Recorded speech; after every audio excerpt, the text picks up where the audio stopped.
अध्याय 810 एक ही झटके में दो फायदे। विशालकाय काले पंखों वाले सर्प राजा ने वान हाओ की ओर सीधे नहीं देखा, बल्कि उसने अपना प्रतिशोधी क्रोध जंगली जानवरों के 4 राजाओं की ओर निर्देशित किया। शायद इस काले पंखों वाले सर्प राजा की नज़रों में वान हाओ की ताकत महत्वहीन थी। दुर्भाग्यवश काले पंखों वाले सर्प राजा को अगले ही पल अपने दुश्मन को कम आंकने की भारी कीमत चुकानी पड़ेगी। अचानक वान हाओ ने अपने बाएं हाथ से एक वार किया और एक लाल ज्वाला वाला तीर तेजी से काले पंखों वाले सर्प राजा की ओर बढ़ा।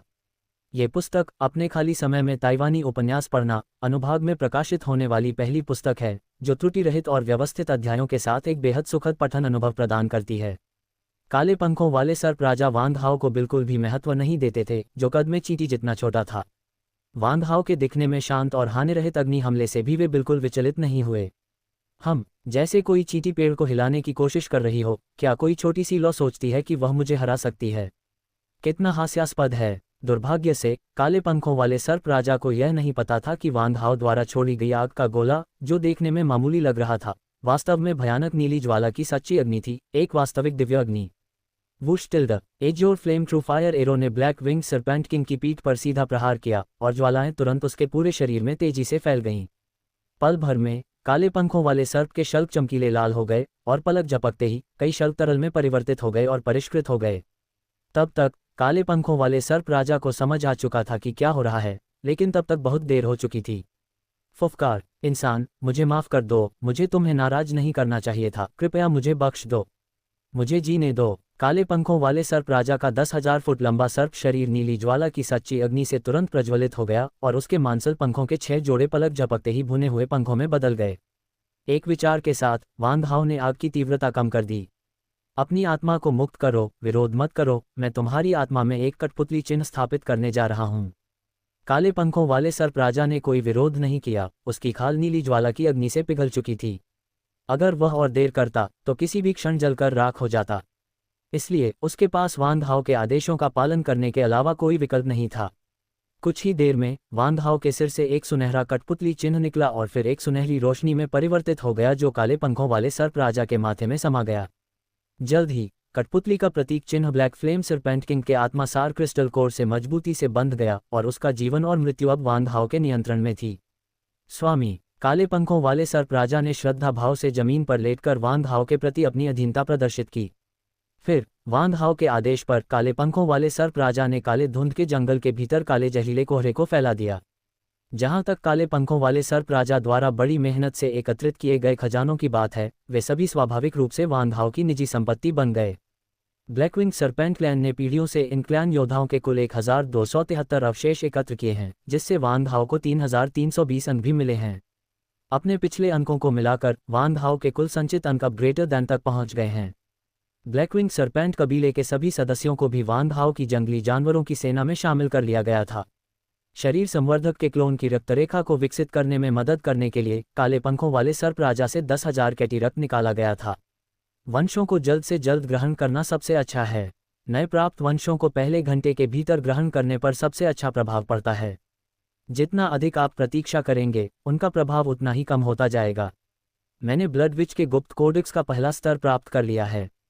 क्यों न इस तकनीक के अनुसार रक्तवंशों को अवशोषित करने की कोशिश करें और देखें कि क्या होता है।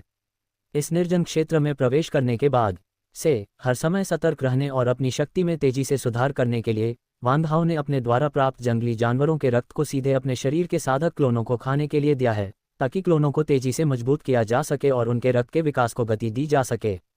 अब जबकि वान हाओ को 5 महान पशु सेनाओं का संरक्षण प्राप्त है और उनके दोनों अवतार तारकीय स्तर तक पहुंच चुके हैं, उनकी सुरक्षा अब चिंता का विषय नहीं है। इसके अलावा वर्तमान परिस्थितियों को देखते हुए यह असंभव है कि किसी दिव्य साधक का अवतार आसानी से तारकीय स्तर तक पहुंच जाए। इसलिए वान हाओ ने अपनी साधना का ध्यान अपने मानव रूप पर केंद्रित कर दिया। उनकी शारीरिक और आध्यात्मिक साधना दोनों ही तारकीय स्तर तक उन्नत हो चुकी हैं। अपनी साधना के बल पर वान हाओ तारकीय स्तर की युद्ध शक्ति का प्रदर्शन कर सकते हैं। हालांकि उनके मानव शरीर की आधारभूत साधना अभी भी ग्रहीय स्तर पर है, इसलिए साधना का यह उल्टा स्तर वान हाओ की युद्ध शक्ति को काफी हद तक कम कर देता है। एजियो ड्रैगन स्पेस में प्रवेश करने के बाद वान हाओ सीधे एजियो ड्रैगन पीक के शीर्ष पर गए और ब्लैक विंग सरपेंट की रक्तरेखा को अवशोषित करने के लिए ध्यान और साधना शुरू कर दी। वान हाओ के मानसिक नियंत्रण में 100,000 जिन काले पंखों वाले सांप का खून एक विशाल रक्तकुंड में परिवर्तित हो गया, जो हवा में तैर रहा था। गोल्डन स्केल ड्रैगन ट्रांसफॉर्मेशन तकनीक विकास के लिए रक्तवंशों को नष्ट करने में कम कुशल है और यह केवल ड्रैगन रक्तवंश को मजबूत करती है, जबकि मानवता की नींव मानव रक्तवंश को अपरिवर्तित छोड़ देती है। दूसरी ओर ब्लड विच कोडेक्स मानव रक्तवंश को बढ़ाने और विकसित करने के लिए डिज़ाइन किया गया है और यह स्वाभाविक रूप से सच्चे ड्रैगन रक्तवंश को अस्वीकार कर देगा।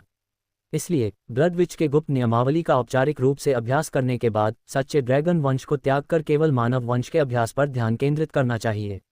अन्यथा दोनों वंश वान हाओ के शरीर में उलझ जाएंगे, जिससे वंश संघर्ष हो सकता है या यहाँ तक कि उसका शरीर फटकर मर भी सकता है। हालांकि वान हाओ को असली ड्रैगन वंश छोड़ने के लिए मजबूर करना वाकई बहुत दुख की बात होगी। बहुत सोच विचार के बाद वान हाओ ने एक महत्वपूर्ण निर्णय लिया।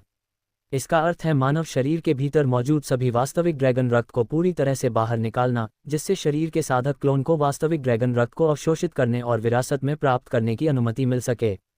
इस प्रकार शरीर साधक क्लोन द्वारा वान हाओ के मानव शरीर की वास्तविक ड्रैगन रक्तरेखा को अवशोषित करने के बाद उसकी अपनी वास्तविक ड्रैगन रक्तरेखा का स्तर और सांद्रता बहुत बढ़ जाएगी। जब मनुष्यों ने ड्रैगन वंश को त्याग दिया तो उन्होंने ब्लड विच कोडेक्स के अनुसार अपने मानव वंश का पुनर्निर्माण किया। ड्रैगन वंश के हस्तक्षेप के बिना मानव वंश में सुधार और विकास करना आसान हो गया। इसके फायदे नुकसानों से कहीं ज़्यादा हैं। असली ड्रैगन वंश को त्यागने की प्रक्रिया में वान हाओ की शक्ति काफ़ी कम हो जाएगी, लेकिन दीर्घकालिक दृष्टिकोण से ये बहुत ही सार्थक है। शरीर से असली ड्रैगन वंश को बाहर निकालने के बाद मानव वंश ब्लड विच क्लैन के और भी शक्तिशाली वंश में विकसित हो जाएगा, जो असली ड्रैगन वंश से भी अधिक शक्तिशाली वंश है। शरीर संवर्धनकर्ता के क्लोन की विकास दर भी वास्तविक ड्रैगन रक्तरेखा की बढ़ती सांद्रता के कारण और भी तेज होती जाएगी। ये सब के लिए फायदेमंद स्थिति है। वृद्धतांत्रिक द्वारा बताई गई गुप्त विधि का पालन करते हुए वान हाओ ने अपने शरीर से असली ड्रैगन रक्त को बाहर निकालने के लिए बल प्रयोग करना शुरू कर दिया। इस पूरी प्रक्रिया के दौरान शरीर का क्लोन वान हाओ के साथ ही रहा। वान हाओ द्वारा जबरन निकाले गए इन सच्चे ड्रैगन रक्तवंशों को शरीर साधक के क्लोन द्वारा जल्द से जल्द अवशोषित और परिष्कृत किया जाना चाहिए, अन्यथा रक्तवंश की शक्ति पतित हो सकती है या यहाँ तक कि अपने स्वामी के विरुद्ध भी हो सकती है। वान हाओ ने सीधे अपनी कलाई काट ली, जिससे उसके शरीर का सारा खून बह गया और फिर उसने एक गुप्त विधि का उपयोग करके उसकी रीढ़ की हड्डी से ड्रैगन मज्जा निकाल लिया। अगर किसी साधारण मार्शल आर्टिस्ट के शरीर में खून खत्म हो जाए तो उसकी मौत ही एकमात्र परिणाम है। पुराने तांत्रिक की गुप्त विधि के अनुसार वान हाओ ने अस्थायी रूप से अपने शरीर में जीवन शक्ति को सील कर दिया। भले ही उसका रक्त समाप्त हो जाए, फिर भी उसकी जान को फिलहाल कोई खतरा नहीं था।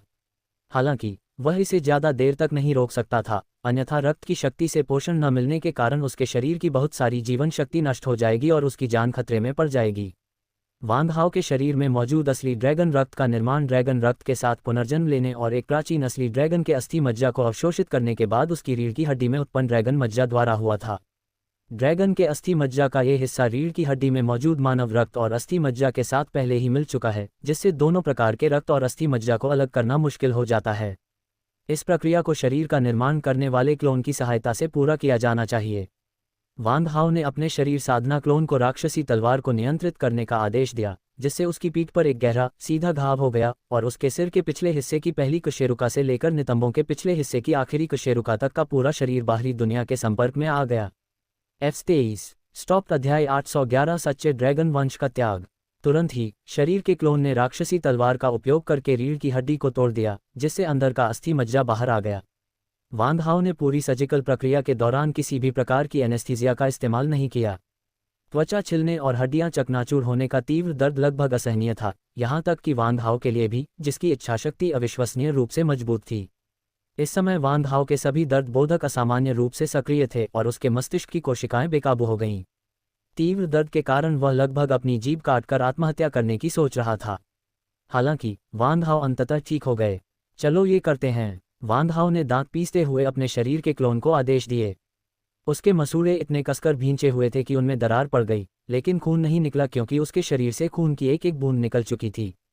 वान हाओ के समान आकार के एक शरीर साधक क्लोन में परिवर्तित होकर उसने 2 उंगलियां फैलाईं और उन्हें सीधे रीढ़ की हड्डी में नवनिर्मित छेद में डाल दिया। फिर शरीर के साधक क्लोन ने golden scale dragon transformation technique के अनुसार वान हाओ की रीढ़ की हड्डी के अंदर मौजूद ड्रैगन मज्जा को खाना शुरू कर दिया। Golden scale dragon transformation technique के अद्वितीय गुण शरीर साधक के क्लोन को शक्ति सक्रिय होते ही वान हाओ की रीढ़ की हड्डी के भीतर स्थित ड्रैगन मज्जा को भस्म करने की अनुमति देते हैं और वान हाओ के मानव अस्थि मज्जा को संरक्षित करें। ड्रैगन मज्जा को अलग करने का ये चरण वान हाओ के शरीर में वास्तविक ड्रैगन रक्त रेखा के पुनर्जनन को पूरी तरह से समाप्त करने की कुंजी है। ड्रैगन मज्जा गहरे लाल रंग की थी जिसमें हल्के सुनहरे रंग की झलक थी। शरीर साधक के अवतार द्वारा ग्रहण किए जाने पर ड्रैगन मज्जा सक्रिय हो गई और शरीर साधक के अवतार की 2 उंगलियों की ओर एकत्रित हो गई। अंततः यह उंगलियों को भेद कर शरीर साधक के अवतार में प्रवेश कर गई और वहीं पर उसका अपव्यय और रूपांतरण हुआ। आधे घंटे के प्रयास के बाद वान हाओ की रीढ़ की हड्डी में मौजूद ड्रैगन मज्जा पूरी तरह से खा ली गई। शरीर के क्लोन ने वान हाओ के शरीर में मौजूद ड्रैगन मज्जा को खाने के बाद उसके शरीर से बहने वाले रक्त को परिष्कृत करना शुरू करने से पहले ही उसे और भी जटिल बना दिया। इसके बाद का काम वान हाओ को पूरा करना था, जबकि शरीर के साधक क्लोन के पास ड्रैगन मज्जा और सच्चे ड्रैगन रक्त को परिष्कृत करने के अलावा कोई अन्य कार्य नहीं था। वान हाओ ने अपने शरीर को सहारा दिया क्योंकि दिव्य साधक के क्लोन ने उसे ऊपर उठाया और धीरे धीरे उसे जीन पूल में नीचे उतार दिया। जीन पूल में मौजूद जीवनदायिनी जल की मदद से वान हाओ के पीठ के घाव तेजी से भरने लगे और जल्द ही पूरी तरह से ठीक हो गए, केवल एक हल्का सा निशान ही रह गया। इसके बाद शेष रक्त निर्माण प्रक्रिया रीढ़ की हड्डी के भीतर मानव अस्थि मज्जा में मौजूद रक्त निर्माण स्टेम कोशिकाओं द्वारा पूरी की जाती है। वान हाओ के पास असाधारण शारीरिक क्षमताएं हैं। उनके शरीर को इनक्लैन की तकनीक द्वारा संशोधित किया जा चुका है और ज़र्ग जीन पूल की मदद से उनके शरीर की रक्त पुनर्जनन क्षमता एक सामान्य व्यक्ति की तुलना में हजारों गुना अधिक तेज है। जल्द ही रक्त की कमी से पीला पड़ चुका वान हाओ का शरीर फिर से अपनी गुलाबी चमक प्राप्त कर लेता है और उसके तीनों दिल फिर से धड़कने लगते हैं, जिससे उसके सभी अंगों में ताज़ा गर्म रक्त की धाराएं प्रवाहित होने लगती हैं। ताज़ा रक्त से पोषण मिलने के बाद शरीर के सभी अंग सामान्य रूप से कार्य करना शुरू कर देते हैं। जल्द ही वान हाओ अपने पूरे शरीर को फिर से हिलाने डुलाने में सक्षम हो गया। हालांकि अपने असली ड्रैगन वंश का खुलासा करने के लिए मजबूर होने के बाद वान हाओ वर्तमान में कमजोर स्थिति में है और उसकी ताकत उस स्तर तक गिर गई है जहां वह एक सामान्य व्यक्ति जितना भी मजबूत नहीं है। इस समय वान हाओ बेहद कमजोर महसूस कर रहा था, यहाँ तक कि खड़े होने की भी ताकत खो बैठा था। वह केवल सहारे से टिककर धीरे धीरे अपनी ताकत वापस आने का इंतजार कर रहा था। अपनी असली ड्रैगन वंश परंपरा खो देने के बाद मुझे ऐसा लग रहा है जैसे मैं जियांगनान नंबर 3 मिडिल स्कूल का वह साधारण सीनियर हाई स्कूल का छात्र बन गया हूँ। सच्चे ड्रैगन वंश से जबरन निकाले जाने और ड्रैगन मज्जा के निष्कर्षण के कारण वान हाओ की साधना चरम सीमा से नीचे गिर गई। मनोवैज्ञानिक रूप से वह उस गुरु की तरह था जिसके सभी मार्शल आर्ट कौशल नष्ट हो गए हों, जिससे वह जीवन भर एक साधारण व्यक्ति से भी बदतर अपंग बना रहा। हालांकि वान हाओ अपेक्षाकृत भाग्यशाली था क्योंकि उसके शरीर को इनक्लैन की तकनीक द्वारा संशोधित किया गया था, जिसने उसके शरीर को हुए नुकसान को कम किया और उस पर कोई दुष्प्रभाव नहीं पड़ा। आधे महीने तक जीन पूल में आराम करने के बाद वान हाओ ने अपनी ताकत वापस पा ली और उसका शरीर ठीक हो गया। इसके बाद हम ब्लड विच के गुप्त कोडेक्स को विकसित करना शुरू करेंगे। इस गुप्त विधि का अध्ययन करने से पहले ही मैंने तकनीक के पहले स्तर को समझ लिया था। अब मैं अपने मानव रक्त को बढ़ाने के लिए काले पंखों वाले सर्प के रक्त को आत्मसात करने का प्रयास करूंगा। वान हाओ ने पहले भी ब्लड विच कोडेक्स का अभ्यास करने का प्रयास किया था, लेकिन वह केवल प्रथम स्तर तक ही सफल हो पाया था। इसका मुख्य कारण ये था कि ब्लड विच कोडेक्स को दर्ज करने वाले प्राचीन ग्रंथ बहुत ही अस्पष्ट और समझने में कठिन थे। वान हाओ ने इस तकनीक के प्रथम स्तर का अनुवाद करने के लिए बहुत दिमाग खपाया। वान हाओ ने ब्लड विच सीक्रेट मैनुअल में वर्णित साधना पद्धति के पहले स्तर को फिर से सीखना शुरू कर दिया। इससे पहले वान हाओ ने एक सच्चे ड्रैगन की रक्तरेखा धारण करते हुए तकनीक के पहले स्तर तक साधना की थी। अब जब असली ड्रैगन रक्त स्थानांतरित हो चुका है तो उसके शरीर में केवल शुद्ध मानव रक्त ही शेष है। ब्लड विच सीक्रेट मैनुअल का अभ्यास करने के बाद वान हाओ ये देखकर हैरान रह गया कि अब साधना प्रक्रिया पहले से काफ़ी अलग महसूस हो रही है। शायद इसलिए कि उसकी रक्तरेखा अधिक शुद्ध हो गई थी। वान हाओ ने महसूस किया कि ब्लड विच के गुप्त मैनुअल का अभ्यास करने के बाद उसकी गति 100 गुना से अधिक बढ़ गई थी और वे हिस्से जो पहले अस्पष्ट और समझने में मुश्किल थे, अचानक स्पष्ट हो गए। जैसे जैसे उसकी साधना बढ़ती गई, वान हाओ का मन और भी स्पष्ट होता गया। ऐसा प्रतीत हुआ कि वह रक्त चुड़ैल की गुप्त पुस्तिका में निहित रहस्यों को समझने लगा है। यहाँ तक कि पहले जो पाठ अस्पष्ट और समझने में कठिन थे, वे भी धीरे धीरे उसके मन में एक रहस्यमय और गहन भाव के साथ प्रकट होने लगे, जिससे वान हाओ को उनका गहरा अर्थ धीरे धीरे समझ आने लगा। अच्छा, ऐसा है। ब्लड विच कोडेक्स का अभ्यास करने के लिए व्यक्ति का रक्त शुद्ध होना चाहिए। यदि किसी का रक्त अन्य रक्तों के साथ मिश्रित है तो इसके गहन अर्थ को समझना असंभव है। भले ही कोई इसका अभ्यास करने में सक्षम हो, लेकिन वह धीरे धीरे भटकता चला जाएगा और अंततः ब्लड विच कोडेक्स के साधना मार्ग से विमुख हो जाएगा। और इस ब्लड विच सीक्रेट कोडेक्स में ब्रह्मांड के महान नियम समाहित हैं।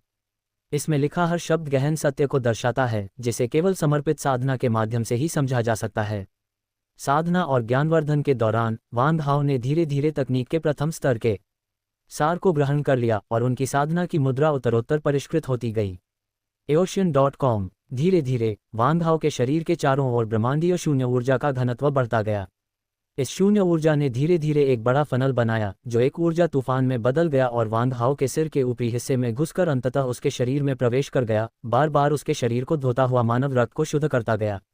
इस पूरी प्रक्रिया के दौरान वांग हाओ अपने भीतर हो रहे बदलावों को महसूस कर सकता था और वह ये भी महसूस कर सकता था कि उसके शरीर द्वारा अवशोषित शून्य ऊर्जा कितनी विशाल और भयावह थी। शून्य ऊर्जा वह मूलभूत ऊर्जा है जिससे ब्रह्मांड का निर्माण होता है और यह मुक्त ब्रह्मांडीय ऊर्जा से कई गुना अधिक है। इसके अलावा शून्य ऊर्जा ब्रह्मांड में लगभग हर जगह मौजूद है और शून्य ऊर्जा ही वह मूलभूत ऊर्जा प्रणाली है जिसका उपयोग सच्चे चरम जीवन रूपों द्वारा साधना के लिए किया जाता है। स्वर्गीय निर्जन दिव्य वृक्ष जैसी प्राचीन जातियां शून्य ऊर्जा को अवशोषित करके साधना करती हैं। ड्रैगन वंश के अभिलेखों के अनुसार अमर ड्रैगन वंश भी ब्रह्मांड से शून्य ऊर्जा को अवशोषित करके साधना करता है। ब्रह्मांडीय शून्य की ऊर्जा, जिसे आदिम युग से पहले आदिम ब्रह्मांडीय ऊर्जा कहा जाता था, उन सभी चीजों का स्रोत है जो आदिम ब्रह्मांड का निर्माण करती हैं और सभी पदार्थ और ऊर्जा के स्रोतों में से एक है। F23 स्टॉप अध्याय 814 वंश की 812वीं परत को खोलना। हालांकि वांग हाओ इस समय साधना कर रहा था, लेकिन उसने साधना के लिए शून्य ऊर्जा को अवशोषित नहीं किया। इसके बजाय ये शरीर में ऊर्जा भरने, भौतिक शरीर को शुद्ध करने, शरीर को मजबूत बनाने और रक्त को पोषण देने के लिए शून्य ऊर्जा का उपयोग करता है। फिर वांग हाओ ने अपना मुंह चौड़ा खोला और उसके मानसिक नियंत्रण में काले पंखों वाले सर्प का सार रक्त तुरंत रक्त की धारा में परिवर्तित हो गया और वांग हाओ के मुंह में बह गया। वांग हाओ के शरीर में शून्य ऊर्जा और ब्लैकविंग सर्प के सार रक्त का मिलन हुआ। शून्य ऊर्जा के प्रभाव से ब्लैकविंग सर्प के सार रक्त में निहित रक्तवंश शक्ति लगातार संघनित होती गई और अधिक आसानी से अवशोषित होने लगी। इसके बाद ब्लड विच सीक्रेट मैनुअल तकनीक के पहले स्तर के संचालन के तहत ब्लैकविंग सर्पेंट के रक्त सार में मौजूद अशुद्धियों को वांग हाओ के छिद्रों के माध्यम से सीधे समाप्त कर दिया गया, जिससे केवल शुद्ध रक्त ऊर्जा ही बची जिसे वांग हाओ द्वारा अवशोषित किया जा सके। शून्य ऊर्जा के शुद्धिकरण और अस्थि मज्जा परिष्करण प्रभावों के साथ साथ काले पंखों वाले सर्प से प्राप्त भारी मात्रा में रक्तवंश ऊर्जा की पुनःपूर्ति के कारण वांग हाओ का रक्तवंश तेजी से परिवर्तित होने लगा। वंश का ये परिवर्तन एक तितली के अपने कोकून से बाहर निकलने जैसा है। ताइवान की बेहतरीन किताबें पढ़ने के बेहद सुविधाजनक तरीके के लिए इस वेबसाइट का डोमेन नाम याद रखें। ये जीवन के विकास की एक प्रक्रिया थी, क्योंकि वांग हाओ पहले ही 2 आनुवंशिक अवरोधों को सफलतापूर्वक खोल चुके हैं और उन्हें रूपांतरण में प्रासंगिक अनुभव है। इस क्षण आनुवंशिक बंधनों के टूटने जैसी अनुभूति फिर से लौट आई। वांग हाओ को ऐसा लगा मानो उसके शरीर की सभी कोशिकाएं अचानक अपनी बेड़ियों से मुक्त हो गई हों, जैसे कोई अंधा छिलका टूटकर खुल जाता है और उसकी आत्मा की गहराई से अभूतपूर्व आध्यात्मिक अनुभूति और स्वतंत्रता का विस्फोट हो उठा हो। एक महान स्वतंत्रता और मुक्ति की भावना स्वाभाविक रूप से उत्पन्न हुई और फिर वांग हाओ के शरीर की कोशिकाएं तेजी से विभाजित होने लगीं, जिससे पुरानी कोशिकाओं की जगह नई कोशिकाएं आ गईं। ये नवगठित कोशिकाएं अधिक सक्रिय होती हैं और अधिक ऊर्जा धारण कर सकती हैं। सबसे महत्वपूर्ण परिवर्तन रक्त कोशिकाओं में देखे गए, जिसमें सभी लाल रक्त कोशिकाओं का आकार 10 गुना से अधिक सिकुड़ गया, जबकि उनकी ऑक्सीजन उत्पादन क्षमता 10 गुना से अधिक बढ़ गई। यहाँ तक कि कुछ त्यागे गए जीन के अंश भी पुनः सक्रिय हो गए और एक तरह से वांग हाओ ने पैतृक लक्षणों की ओर वापसी का अनुभव किया। जैसा कि सर्वविदित है, मानव जीनोम में 98% से अधिक जीन खंड ऐसे जीन हैं जिन्हें मानव विकास की प्राकृतिक प्रक्रिया के दौरान हटा दिया गया था। ये जीन खंड ज्यादातर मानव पूर्वजों की विकासवादी प्रक्रिया का सही प्रतिबिंब हैं। यह एक ऐसा प्रमाण है जो वास्तव में मानव विकास के विभिन्न चरणों को दर्ज करता है। लेकिन क्या मनुष्य वास्तव में अधिक से अधिक शक्तिशाली बनने के लिए विकसित हो रहे हैं? क्या हमारे पूर्वज वास्तव में आधुनिक मनुष्यों से कमजोर थे?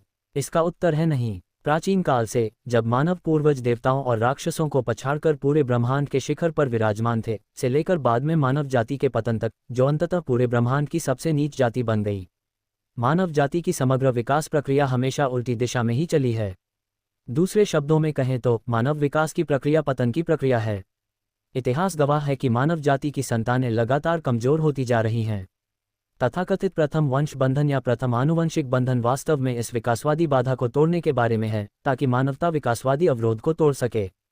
इसे अपने पैतृक मूल की ओर लौटना, पैतृक जीनों को सक्रिय करना, मौलिक क्षमता का विकास करना और इस प्रकार विकास का एक बिल्कुल नया मार्ग खोलना कहा जाता है। ब्लैक विंग सरपेंट किंग के सार रक्त के 100,000 जिन का सेवन करने के बाद वांग हाओ ने महसूस किया कि उसके पूरे शरीर ने अपनी ताकत वापस पा ली है। सच्चे ड्रैगन वंश को त्यागने से उत्पन्न गहरा खालीपन पल भर में गायब हो गया। हालांकि मैं अब अपने मानव रूप में सच्चे ड्रैगन रूपांतरण से नहीं गुजर सकता, लेकिन मुझे लगता है कि मेरा शरीर पहले से कहीं अधिक मजबूत है। मेरा मानना है कि यदि मैं कुछ और उच्च स्तरीय जंगली जानवर के सार का रक्त अवशोषित कर लूं, तो मेरी वंश परंपरा और भी विकसित हो सकती है, और यह कोई अवास्तविक उम्मीद नहीं है कि यह सच्चे ड्रैगन शरीर को भी पार कर जाएगी। क्योंकि वांग हाओ के भौतिक शरीर ने सच्चे ड्रैगन रक्त वंश का पोषण खो दिया था, इसलिए उसकी रक्षा क्षमता, जो मूल रूप से एक अर्धदेवता के स्तर के करीब थी, एक निम्न श्रेणी की पवित्र कलाकृति के स्तर तक गिर गई। हालांकि वांग हाओ के शारीरिक साधना स्तर में गिरावट नहीं आई है, इसलिए वह कुछ समय और प्रयास से अपनी शारीरिक रक्षा क्षमता को एक देवता के स्तर तक बहाल कर सकता है। ड्रैगन मज्जा निकाल लिए जाने के बाद वांग हाओ की हड्डियों पर बने अस्थि चित्र बहुत धुंधले दिखाई देते हैं।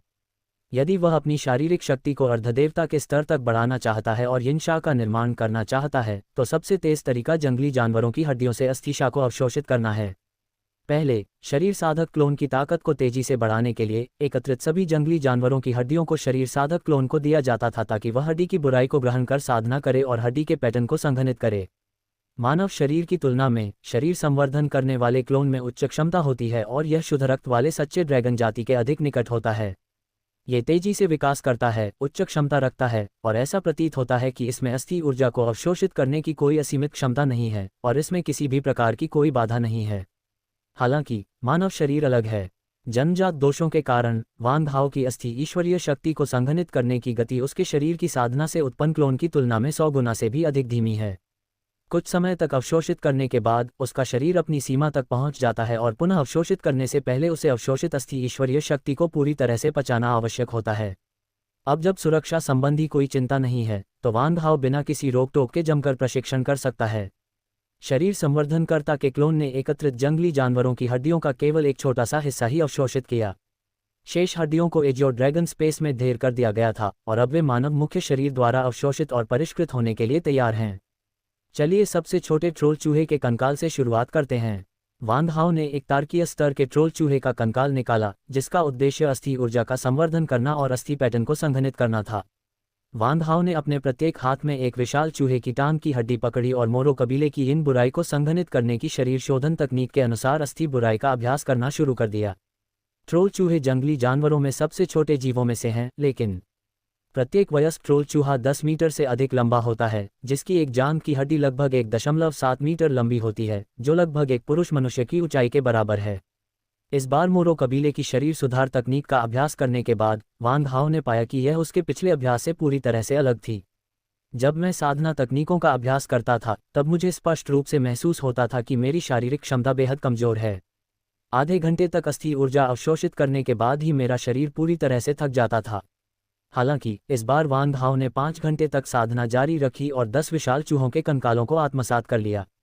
थोड़े थोड़े आराम को छोड़कर उसने पूरी प्रक्रिया के दौरान लगभग लगातार हड्डियों से ऊर्जा अवशोषित की। जैसे ही वांग हाओ ने ट्रोल चूहे के कंकाल से अस्थि ऊर्जा को अवशोषित किया, उसके पूरे शरीर पर अस्थि पैटर्न धीरे धीरे चमकने लगे।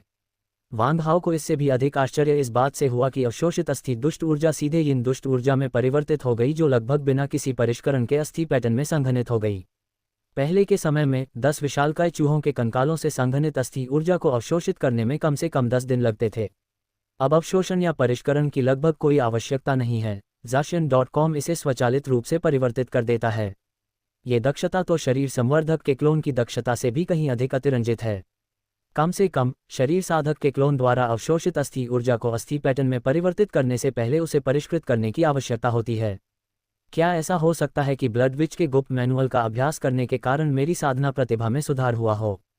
वांग हाओ की आंखें चमक उठीं। हाँ, यही होना चाहिए, अन्यथा इसका कोई और स्पष्टीकरण नहीं हो सकता। ऐसे में मैं ये देखना चाहूँगा कि मैं एक बार में कितनी अस्थि ऊर्जा को संघनित कर सकता हूँ। वांग हाओ ने मन ही मन खुद को चुनौती दी। वह ये जानना चाहता था कि उसकी वास्तविक सीमाएं कहाँ तक हैं। इसलिए वांग हाओ ने जंगली जानवरों की हड्डियों को परिष्कृत करने की प्रक्रिया में तेजी लाई। सबसे पहले वांग हाओ ने एक साथ 2 जंगली जानवरों के कंकालों को अवशोषित करने का प्रयास किया। कुछ समय बाद वांग हाओ ने पाया कि उसका शरीर अपने से 10 मीटर के दायरे में मौजूद किसी भी जंगली जानवर की हड्डियों को अवशोषित कर सकता है। इसलिए वांग हाओ ने खुद को जंगली जानवरों की हड्डियों के ढेर के बीच रखना शुरू कर दिया। स्टॉप अध्याय 813 यांगशा दानव पैटर्न। जंगली जानवरों के अवशेषों से जमा हड्डियों के पहाड़ से घिरे वांग हाओ के शरीर की सतह पर अनगिनत छोटे छोटे भंवर बन गए। उसने अपने शरीर के चारों ओर मौजूद जंगली जानवरों के कंकाल अवशेषों से काली हड्डी की ऊर्जा को दूरस्थ रूप से अवशोषित किया और फिर इन छोटे छोटे भंवरों के साथ इसे वान हाओ के शरीर में समाहित कर लिया। इसके बाद उसके शरीर की प्रत्येक हड्डी ने इसे अवशोषित और परिष्कृत किया और फिर इसे काली हड्डी के पैटर्न में रूपांतरित कर दिया। शरीर साधना करने वाले के क्लोन द्वारा अस्थि ऊर्जा को अवशोषित करने की गति की तुलना में वान हाओ की गति काफ़ी हद तक दर्जनों गुना तेज थी।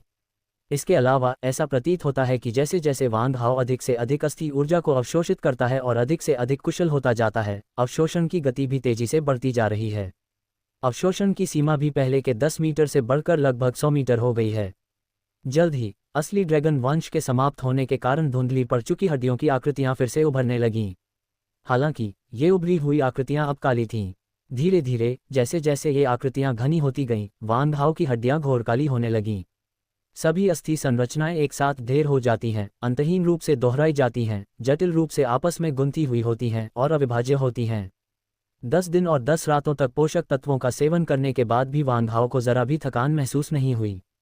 जैसे ही वान हाओ ने एक जंगली जानवर के 1003 कंकाल को अवशोषित किया, उसके शरीर की आखिरी हड्डी पर मौजूद अस्थि पत्थर सफलतापूर्वक संघनित हो गए और उसके शरीर की 200 से अधिक हड्डियों की सतह पर मौजूद सभी अस्थि पत्थर एक साथ जुड़ गए, जिससे एक मानव अस्थि पत्थर आरेख का निर्माण हुआ। इस चरण की सफलता का अर्थ है कि शरीर के परिष्करण का चौथा स्तर पूरा हो गया है और यह ऊर्जा सफलतापूर्वक संघनित हो गई है। आगे की साधना में अस्थि संरचनाओं को संघनित करने के लिए अस्थि ऊर्जा को अवशोषित करना जारी रखना और साथ ही साथ यांग ऊर्जा की साधना शुरू करना आवश्यक है। तथाकथित यांग शा यिन शा का विपरीत है। इसका निर्माण मृत व्यक्ति के सार और रक्त को अवशोषित करके किया जा सकता है और आगे संघनन के बाद ये यांग शा बन जाता है। एक बार यांग शा का निर्माण हो जाने पर यह शरीर की सतह पर राक्षसी आकृतियां बना सकता है। जादुई प्रतीक एक प्रकार के त्वचा पर बने टैटू होते हैं। प्राचीन काल से पहले इन्हें युद्ध प्रतीक कहा जाता था। उस युग में हथियार बनाने वालों की कमी थी और शक्तिशाली योद्धाओं के पास अपने शरीर की सुरक्षा के लिए कवच नहीं थे। इसलिए उन्होंने शरीर को परिष्कृत करने की विधियों के माध्यम से युद्ध प्रतीक बनाए। युद्ध प्रतीकों का कार्य कवच के समान ही होता है, मुख्य रूप से शरीर को बाहरी क्षति से बचाना। प्राचीन काल से पहले मानव शरीर की नाजुकता की भरपाई के लिए युद्ध के पैटर्न उभरे जो कवच के समान सुरक्षात्मक कार्य करते थे। हालांकि जैसे जैसे मानव जाति का पतन हुआ और कई साधना तकनीकें लुप्त हो गईं, साथ ही बड़ी संख्या में हथियार परिष्कृतकर्ताओं का उदय हुआ, मानव जाति को अब युद्ध मंत्रों को सावधानीपूर्वक विकसित करने की आवश्यकता नहीं रही, उन्हें केवल अपने नाजुक शरीर की रक्षा के लिए कवच पहनने की आवश्यकता थी। युद्ध प्रतीकों को विकसित करने की विधियां इतिहास के साथ धीरे धीरे लुप्त होती चली गईं। केवल कुछ ही जातियां, जैसे कि मोरो कबीला, इन शक्तिशाली तकनीकों को अगली पीढ़ी तक पहुंचाने में सक्षम थीं क्योंकि उन्होंने एक बार मानव जाति से कुछ अपूर्ण साधना विधियां प्राप्त की थीं और उन्हें पीढ़ियों से अपने कबीले के खजाने के रूप में आगे बढ़ाया था। एक ऐसे युग में जहां मनुष्य, देवता और राक्षस सह अस्तित्व में थे। देवता और राक्षस अपने शक्तिशाली शारीरिक शरीर और साधना प्रतिभा के लिए जाने जाते थे, जबकि मनुष्य अपने कमजोर शारीरिक शरीर के बावजूद अपनी असीम क्षमता और बुद्धि के साथ ब्रह्मांड के शिखर पर गर्व से खड़े थे, यहाँ तक कि देवताओं और राक्षसों की ऊंचाइयों को भी पार कर गए थे। उस समय मानव जाति के सभी नेता ब्रह्मांड में असाधारण रूप से प्रतिभाशाली व्यक्ति थे और उनके द्वारा बनाई गई साधना तकनीकें ब्रह्मांड में अद्वितीय थीं। इसके अतिरिक्त मानव जाति की अनगिनत अन्य उभरती प्रतिभाओं ने अनेक साधना तकनीकों का निर्माण किया। इनमें से कई तकनीकें ब्रह्मांड की अन्य जातियों द्वारा विभिन्न अवसरों के माध्यम से चुराई गईं या प्राप्त की गईं और इसके परिणामस्वरूप वे प्रत्येक जाति की पीढ़ियों में विरासत के रूप में संजोई गईं। एक तरह से ड्रैगन पूर्वज ब्लड विच कोडेक्स से प्रेरित था, एक ऐसी तकनीक जिसे उसने मानव जाति से चुराया था और अंततः स्वर्ग को चुनौती देने वाली गोल्डन स्केल ड्रैगन ट्रांसफॉर्मेशन तकनीक का निर्माण किया, जिसने ड्रैगन जाति को कमजोर चींटियों और कीड़ों से पूरे ब्रह्मांड में शीर्ष श्रेणी की जाति में बदल दिया। इसके बाद यांग शा को संघनित करने के लिए हमें बड़ी संख्या में जंगली जानवरों को मारना होगा। हाल ही में मृत जंगली जानवरों के रक्तसार को अवशोषित करके रक्त शा को संघनित करना होगा और अंत में इसे राक्षसी मंत्रों में परिवर्तित करना होगा। इसके अलावा हाल ही में मृत जंगली जानवर द्वारा उत्सर्जित हत्या की भावना को भी लिंगलोंग पैगोडा द्वारा अवशोषित किया जा सकता है और उसे हत्या की भावना वाले मनके में संघनित किया जा सकता है। ये तो सबके लिए फायदे की स्थिति है। यांग शा को संघनित करने के लिए व्यक्ति को अपने लिए उपयुक्त जादुई प्रतीक खोजना होगा। केवल वही जादुई प्रतीक जो व्यक्ति के गुणों के लिए सबसे उपयुक्त हो, शरीर में बेहतर ढंग से समाहित हो सकता है और अस्थि प्रतीकों के यिन शा के साथ जुड़ सकता है ताकि वे संगत और पूरक हो सकें। अन्यथा यदि यिन शा और यांग शा असंगत हैं तो शरीर की रक्षा क्षमता बहुत कम हो जाएगी। शरीर को मजबूत बनाना स्टील को मजबूत बनाने जैसा है। केवल बाहरी सतह का कठोर होना पर्याप्त नहीं है, अंदरूनी अंग भी कठोर होने चाहिए। यदि बाहरी अंग कठोर हो लेकिन अंदरूनी अंग नर्म हो, तो भले ही बाहरी रूप से शरीर मजबूत दिखाई दे और शत्रु के हमले को झेल ले, लेकिन नाजुक आंतरिक अंग घायल हो सकते हैं या यहाँ तक कि नष्ट भी हो सकते हैं। मोरो बॉडी रिफाइनमेंट का चौथा स्तर बुराई का शोधन है, जिसमें त्वचा, मांस, टेंडन और प्रावरणी को परिष्कृत करने के लिए यान बुराई का उपयोग करना और हड्डियों को परिष्कृत करने और 5 आंतरिक अंगों को पोषण देने के लिए इन बुराई का उपयोग करना शामिल है।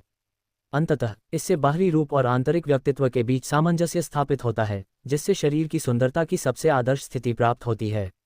सर्वोत्तम यांगशा को विकसित करने के लिए शरीर में प्रवेश करने हेतु उच्चतम संभव रक्तवंश की खोज करना आवश्यक है। इसके अलावा प्रवेश के लिए चयनित रक्तवंश व्यक्ति के स्वयं के गुणों के अनुकूल होना चाहिए। अनुकूलता जितनी अधिक होगी, सफलता की संभावना उतनी ही अधिक होगी। संघनित राक्षसी मंत्र जितने शक्तिशाली होंगे, उनकी क्षमता उतनी ही अधिक होगी, और स्वाभाविक रूप से वे व्यक्ति के स्वयं के गुणों के साथ उतने ही बेहतर अनुकूल होंगे। मुझे अग्नि तत्व का होना चाहिए और मुझे जिस वंश की आवश्यकता है वह अग्नि तत्व से संबंधित होना चाहिए। ये बहुत दुख की बात है कि चेंजू स्टार की खोज करते समय मेरे पास उस राक्षस देवता ज्वाला तारा राक्षस के वंश को एकत्रित करने की क्षमता नहीं थी। यदि मैंने उस ज्वाला तारा राक्षस के वंश का उपयोग अपने शरीर में समाहित करने के लिए किया होता, तो शायद मुझे अमरता से भी ऊपर के स्तर का एक जादुई प्रतीक बनाने का मौका मिल जाता। ये बहुत दुख की बात है कि मैं पशु देवता के शरीर के पास भी नहीं जा सकता, इसलिए मेरे लिए उसका सार तत्व वाला रक्त एकत्र करना असंभव है। अगर मैं पास जा भी जाऊं, तो मुझे डर है कि मैं पशु देवता के शरीर पर मौजूद शल्कों को भेद नहीं पाऊंगा। हालांकि वांग हाओ के पास फिलहाल जादुई मंत्रों को सक्रिय करने के लिए उपयुक्त जंगली जानवर के रक्त का सार नहीं है। ऐसा लगता है कि मेरा अगला लक्ष्य एक अमर स्तर का निर्जन दानव राजा होना चाहिए। मेरी वर्तमान शक्ति एक अमर स्तर के निर्जन दानव राजा का शिकार करने के लिए बिल्कुल भी पर्याप्त नहीं है। अभी इन सब बातों को एक तरफ रख दो। अभी सबसे महत्वपूर्ण बात यह है कि हम अपने सभी संसाधनों का उपयोग अपनी ताकत बढ़ाने और अपनी पशु सेना का विस्तार करने के लिए करें। वांग हाओ शक्ति के नियम और मुक्केबाजी के सिद्धांत में विश्वास रखता है। जंगली जानवरों से भरे और खतरों से ग्रस्त इस निर्जन क्षेत्र में जीवित रहने के लिए व्यक्ति को अपनी ताकत बढ़ाने के लिए हर संभव प्रयास करना चाहिए। धीरे धीरे वांग हाओ को मृत्यु स्तर के मिशनों को पूरा करने के लिए केवल 10 लाख अंक जमा करने से असंतोष होने लगा। इसके बजाय उन्होंने इस सुनसान क्षेत्र को साधना के लिए एक खजाने के रूप में इस्तेमाल किया और अपनी ताकत बढ़ाने के लिए जी तोड़ कोशिश की। बंजर अल्फा ब्रह्मांड की तुलना में ये निर्जन क्षेत्र संसाधनों से अविश्वसनीय रूप से समृद्ध है और इसकी ब्रह्मांडीय मुक्त ऊर्जा अत्यंत सघन है, जो इसे साधना के लिए व्यावहारिक रूप से एक पवित्र स्थान बनाती है। इसके अलावा यहाँ असंख्य प्रकार के जंगली जानवर मौजूद हैं, जो इसे वंशों और जीनों का एक जीवंत भंडार बनाते हैं। चाहे इसका उपयोग खेती के लिए किया जाए या अनुसंधान के लिए, यह एक अमूल्य अवसर है। वांग हाओ के नेतृत्व में उनकी 5 महान पशु सेनाएं एक साथ आगे बढ़ीं और वे अंधेरे जंगल में स्वतंत्र रूप से घूम सकती थीं। आधे महीने तक चले निरंतर युद्धों के बाद वांग हाओ ने हजारों मील में फैले ब्लैक नाइट फॉरेस्ट के पूरे क्षेत्र को पूरी तरह से एकीकृत कर लिया। असल में वांग हाओ की गति इतनी तेज नहीं होनी चाहिए थी। इस निर्जन क्षेत्र में जहां टेलीपोर्टेशन, उड़ान और स्थानिक गति सभी प्रतिबंधित थे, आधे महीने में दसियों हजार मील की दूरी तय करना लगभग असंभव था। F23 स्टॉप अध्याय 814 रात्रि का राजा। और इस चमत्कार को रचने वाला वह दिव्य वृक्ष था जो स्वर्ग में स्थित एकांत में बसा हुआ था। पता चला है कि स्वर्गीय निर्जन दिव्य वृक्ष से उगने वाले विभिन्न पौधों की जड़ें पूरे अंधकार में जंगल के भूमिगत जाल में फैली हुई हैं। कृपया ताइवान नोवेल नेटवर्क को याद रखें, जो बेहद सुविधाजनक है। वेबसाइट का कभी भी आनंद लें और सबसे तेज अध्याय अपडेट पढ़ें। डार्क फॉरेस्ट में फैले इन भूमिगत जड़ नेटवर्क की मदद से हेवनली वेस्टलैंड का बूढ़ा व्यक्ति वुड एस्केप टेक्निक का उपयोग करके वांग हाओ और जंगली जानवरों की सेना को किसी भी ऐसे स्थान पर टेलीपोर्ट कर सकता है जहां जड़ नेटवर्क फैला हुआ हो। वुड रिलीज की यह तकनीक लगभग टेलीपोर्टेशन जितनी ही तेज है, जिससे कोई भी व्यक्ति पलक झपकते ही एक विशाल अंधेरे जंगल को पार कर सकता है। ठीक इसी लकड़ी से बचने की तकनीक की बदौलत वांग हाओ की जंगली जानवरों की सेना किसी को भी पता चले बिना अचानक किसी भी जंगली जानवर के इलाके में प्रकट हो सकती थी, अचानक हमले कर सकती थी और हर दिशा में तबाही मचा सकती थी। इसके परिणामस्वरूप आधे महीने से भी कम समय में डार्क फॉरेस्ट में मौजूद सभी शीर्ष श्रेणी के जंगली जानवरों के कुलों को पूरी तरह से अपने अधीन कर लिया गया। जिन्होंने आज्ञा का पालन किया उन्हें सीधे सेना में शामिल कर लिया गया, जबकि जिन्होंने विरोध किया उन्हें मार डाला गया। महज आधे महीने में वांग हाओ की जंगली जानवरों की सेना बढ़कर 100 जंगली जानवर कुलों तक पहुंच गई, जिनमें कुल मिलाकर 1 लाख से अधिक जंगली जानवर थे। वांग हाओ को सभी जंगली जानवरों द्वारा रात्रि के राजा के रूप में भी जाना जाता था। उन्हें पूरे डार्क फॉरेस्ट जगत का सच्चा राजा माना जाता है। वांग हाओ ने जिन जंगली जानवरों को भर्ती के लिए चुना था, वे सभी उच्च श्रेणी के थे या उनमें जबरदस्त युद्ध क्षमता थी। कमजोर जंगली जानवरों के समूहों के लिए वान हाओ का फिलहाल उन्हें भर्ती करने का कोई इरादा नहीं था। अन्यथा यदि वान हाओ डार्क नाइट फॉरेस्ट के सभी जंगली जानवरों को एकीकृत करने में समय लगाने को तैयार होता तो वह 5 मिलियन से अधिक जंगली जानवरों की सेना खड़ी कर सकता था। वान हाओ द्वारा अपने नियंत्रण में जंगली जानवरों की संख्या 100,000 पर बनाए रखने का कारण यह है कि पशु वशीकरण तकनीक में उनकी साधना पशु दासों को नियंत्रित करने की सीमा तक पहुंच गई है। वान हाओ वर्तमान में अधिकतम 1 लाख जंगली जानवरों को ही नियंत्रित कर सकता है। जिन जंगली जानवरों को वह वश में करना चाहता था उनकी संख्या फिर से बढ़ने के साथ वान हाओ को अपनी आत्मा साधना में सुधार करने की आवश्यकता थी। इसके अलावा वान हाओ अस्थि दुष्टता को भस्म करने की अपनी सीमा तक पहुंच चुका था। केवल यांग दुष्टता के संघनित होने के बाद ही वह अस्थि दुष्टता को पुनः भस्म कर सकता था। अन्यथा यिन और यांग का असंतुलन आंतरिक क्षति का कारण बन सकता था। इसलिए वान हाओ अस्थि दुष्टता को भस्म करना बंद करने के लिए विवश था। हालांकि उत्कृष्ट पैगोडा के भीतर किलिंग डिजायपल का संघनन असीमित प्रतीत होता था और अवशोषण की सीमा तक नहीं पहुंचा था। लगातार आधे महीने तक चले युद्धों और अथक साधना के बाद वान हाओ की तीनों दिशाओं में साधना अपने चरम पर पहुंच गई है, जो ग्रह स्तर के 9वें स्तर के शिखर तक पहुंच गई है। अपनी शक्ति को चरम सीमा तक बहाल करने के साथ वान हाओ ने महसूस किया कि साधना के अपने स्तर पर लौटने के बाद तीनों नसों को एक साथ साधना करने की उनकी समझ एक बार फिर से मजबूत हो गई है। सच्चे ड्रैगन वंश के हस्तक्षेप की अनुपस्थिति, काले ड्रैगन मोती के प्रभाव और ड्रैगन सार की उपस्थिति के कारण वान हाओ की मूल रूप से जटिल साधना प्रणाली अचानक बहुत सरल हो गई। इस समय वान हाओ में 100% मानवीय रक्त मौजूद था। उसका दांत्यान, ची सागर, आध्यात्मिक सागर और आत्मा का स्थान सभी शुद्ध और दोषरहित हो गए थे, जो उसके भीतर मौजूद अतुलनीय रूप से शुद्ध मानवीय रक्त के साथ मिलकर एक परिपूर्ण चक्र बना रहे थे। तो जितनी मिश्रित रक्तरेखा होगी साधना उतनी ही कठिन होगी, जितनी शुद्ध रक्तरेखा होगी साधना उतनी ही आसान होगी। इसीलिए मेरे मानव शरीर के लिए पहले तारकीय स्तर तक पहुंचना इतना मुश्किल था। इसके विपरीत मेरे 2 क्लोन पहले ही तारकीय स्तर तक पहुंच चुके हैं। मेरा मानना है कि जो लोग उन्नति के लिए तीनों नसों का एक साथ अभ्यास करते हैं उनके लिए एकीकरण ही कुंजी है। तीनों नसों का एकीकरण और संतुलन होने पर ही साधना में आने वाली बाधाओं को दूर करने का दबाव बढ़ने के बजाय कम होगा। सार, ऊर्जा और आत्मा के तीनों चैनलों को एक साथ विकसित करते समय साधना में आने वाली बाधा इतनी सरल नहीं है कि 1+1+1=3 हो, बल्कि तीनों चैनलों को विकसित करने के बाद तीनों संवर्धन प्रणालियों के बीच अंतर्संबंध और अंतर संचालनीयता ही प्रत्येक संवर्धन स्तर में आने वाली बाधाओं को काफी हद तक दूर करती है। सरल शब्दों में कहें तो जब आप तीनों चैनलों को एक साथ विकसित करते हैं तो प्रत्येक चैनल के विकास में आने वाली बाधा पहले की तुलना में 10 गुना बढ़ जाती है। फिर तीनों चैनलों को एक साथ विकसित करने की कठिनाई 30 गुना बढ़ जाती है। ये 10 गुना की घात 3 है, जो आश्चर्यजनक रूप से 1000 गुना तक पहुंचता है। वास्तविक आंकड़ा इससे कहीं अधिक होने की संभावना है। साधना में आने वाली बाधाओं को दूर करने और पद में उन्नति करने की बढ़ती कठिनाई के कारण प्राचीन काल से ही विभिन्न जातियों के कम से कम प्रतिभाशाली लोगों ने एक साथ 3 अलग अलग मार्गों पर साधना करने का विकल्प चुना है। फिलहाल पूरे अल्फा ब्रह्मांड में वान हाओ नाम का केवल एक ही व्यक्ति है। तीनों वंशों को एक साथ विकसित करने की अंतर्निहित कठिनाइयों के अलावा ये प्राचीन आत्मा साधना वंश के विनाश से भी सीधे तौर पर संबंधित है, जिसने आत्मा साधना तकनीकों को दुर्लभ और कम मात्रा में उपलब्ध करा दिया है। असली ड्रैगन वंश के समाप्त होने के बाद वान हाओ का वंश शुद्ध हो गया, जिससे उसकी साधना का मार्ग तीव्र गति से आगे बढ़ने लगा। इसके अलावा ब्लड विच कोडेक्स ने वान हाओ की साधना प्रतिभा को सीधे तौर पर बढ़ाया, जिससे उसका भविष्य का साधना पथ काफी सुगम हो गया। वान हाओ को इससे भी अधिक आश्चर्य इस बात से हुआ कि अपनी रक्तरेखा के सार को अवशोषित करने के बाद उसके शरीर में मूल ऊर्जा भी बदलने लगी और यह धीरे धीरे तांजोंग एक्यूपॉइंट में मौजूद आदिम ऊर्जा के साथ विलीन होने लगी। समलन प्रक्रिया को तेज करने के लिए वान हाओ ने अपने दांतियान में मौजूद सभी मूल ऊर्जा को तांजोंग एक्यूपॉइंट में एकीकृत करने की कोशिश की, इसे आदिम ऊर्जा में परिवर्तित किया और फिर इसे अपने दांतियान में डाल दिया। इस प्रकार वान हाओ के शरीर में मौजूद मूल बल पूरी तरह से आदिम बल से प्रतिस्थापित हो गया। हुन्युवान फोर्स का ऊर्जा स्तर युआन फोर्स से कहीं अधिक है। इस प्रकार के सम्मलन के बाद वान हाओ की शक्ति में न केवल जबरदस्त वृद्धि हुई, बल्कि उसका दांतियान और ची सागर भी 10 गुना अधिक फैल गया। वान हाओ को इससे भी ज्यादा आश्चर्य इस बात से हुआ कि उसके दांतियान में आदिम ऊर्जा उत्पन्न होने के बजाय वह अनंत धारा में आदिम ऊर्जा का उत्पादन करने लगा। जब आदिम शक्ति ने मूल शक्ति का स्थान ले लिया और उसके पूरे शरीर में प्रवाहित होने लगी, तो इससे कुछ ऐसे परिवर्तन हुए जिन्हें वान हाओ समझ नहीं सका। इस बदलाव का परिणाम सकारात्मक है।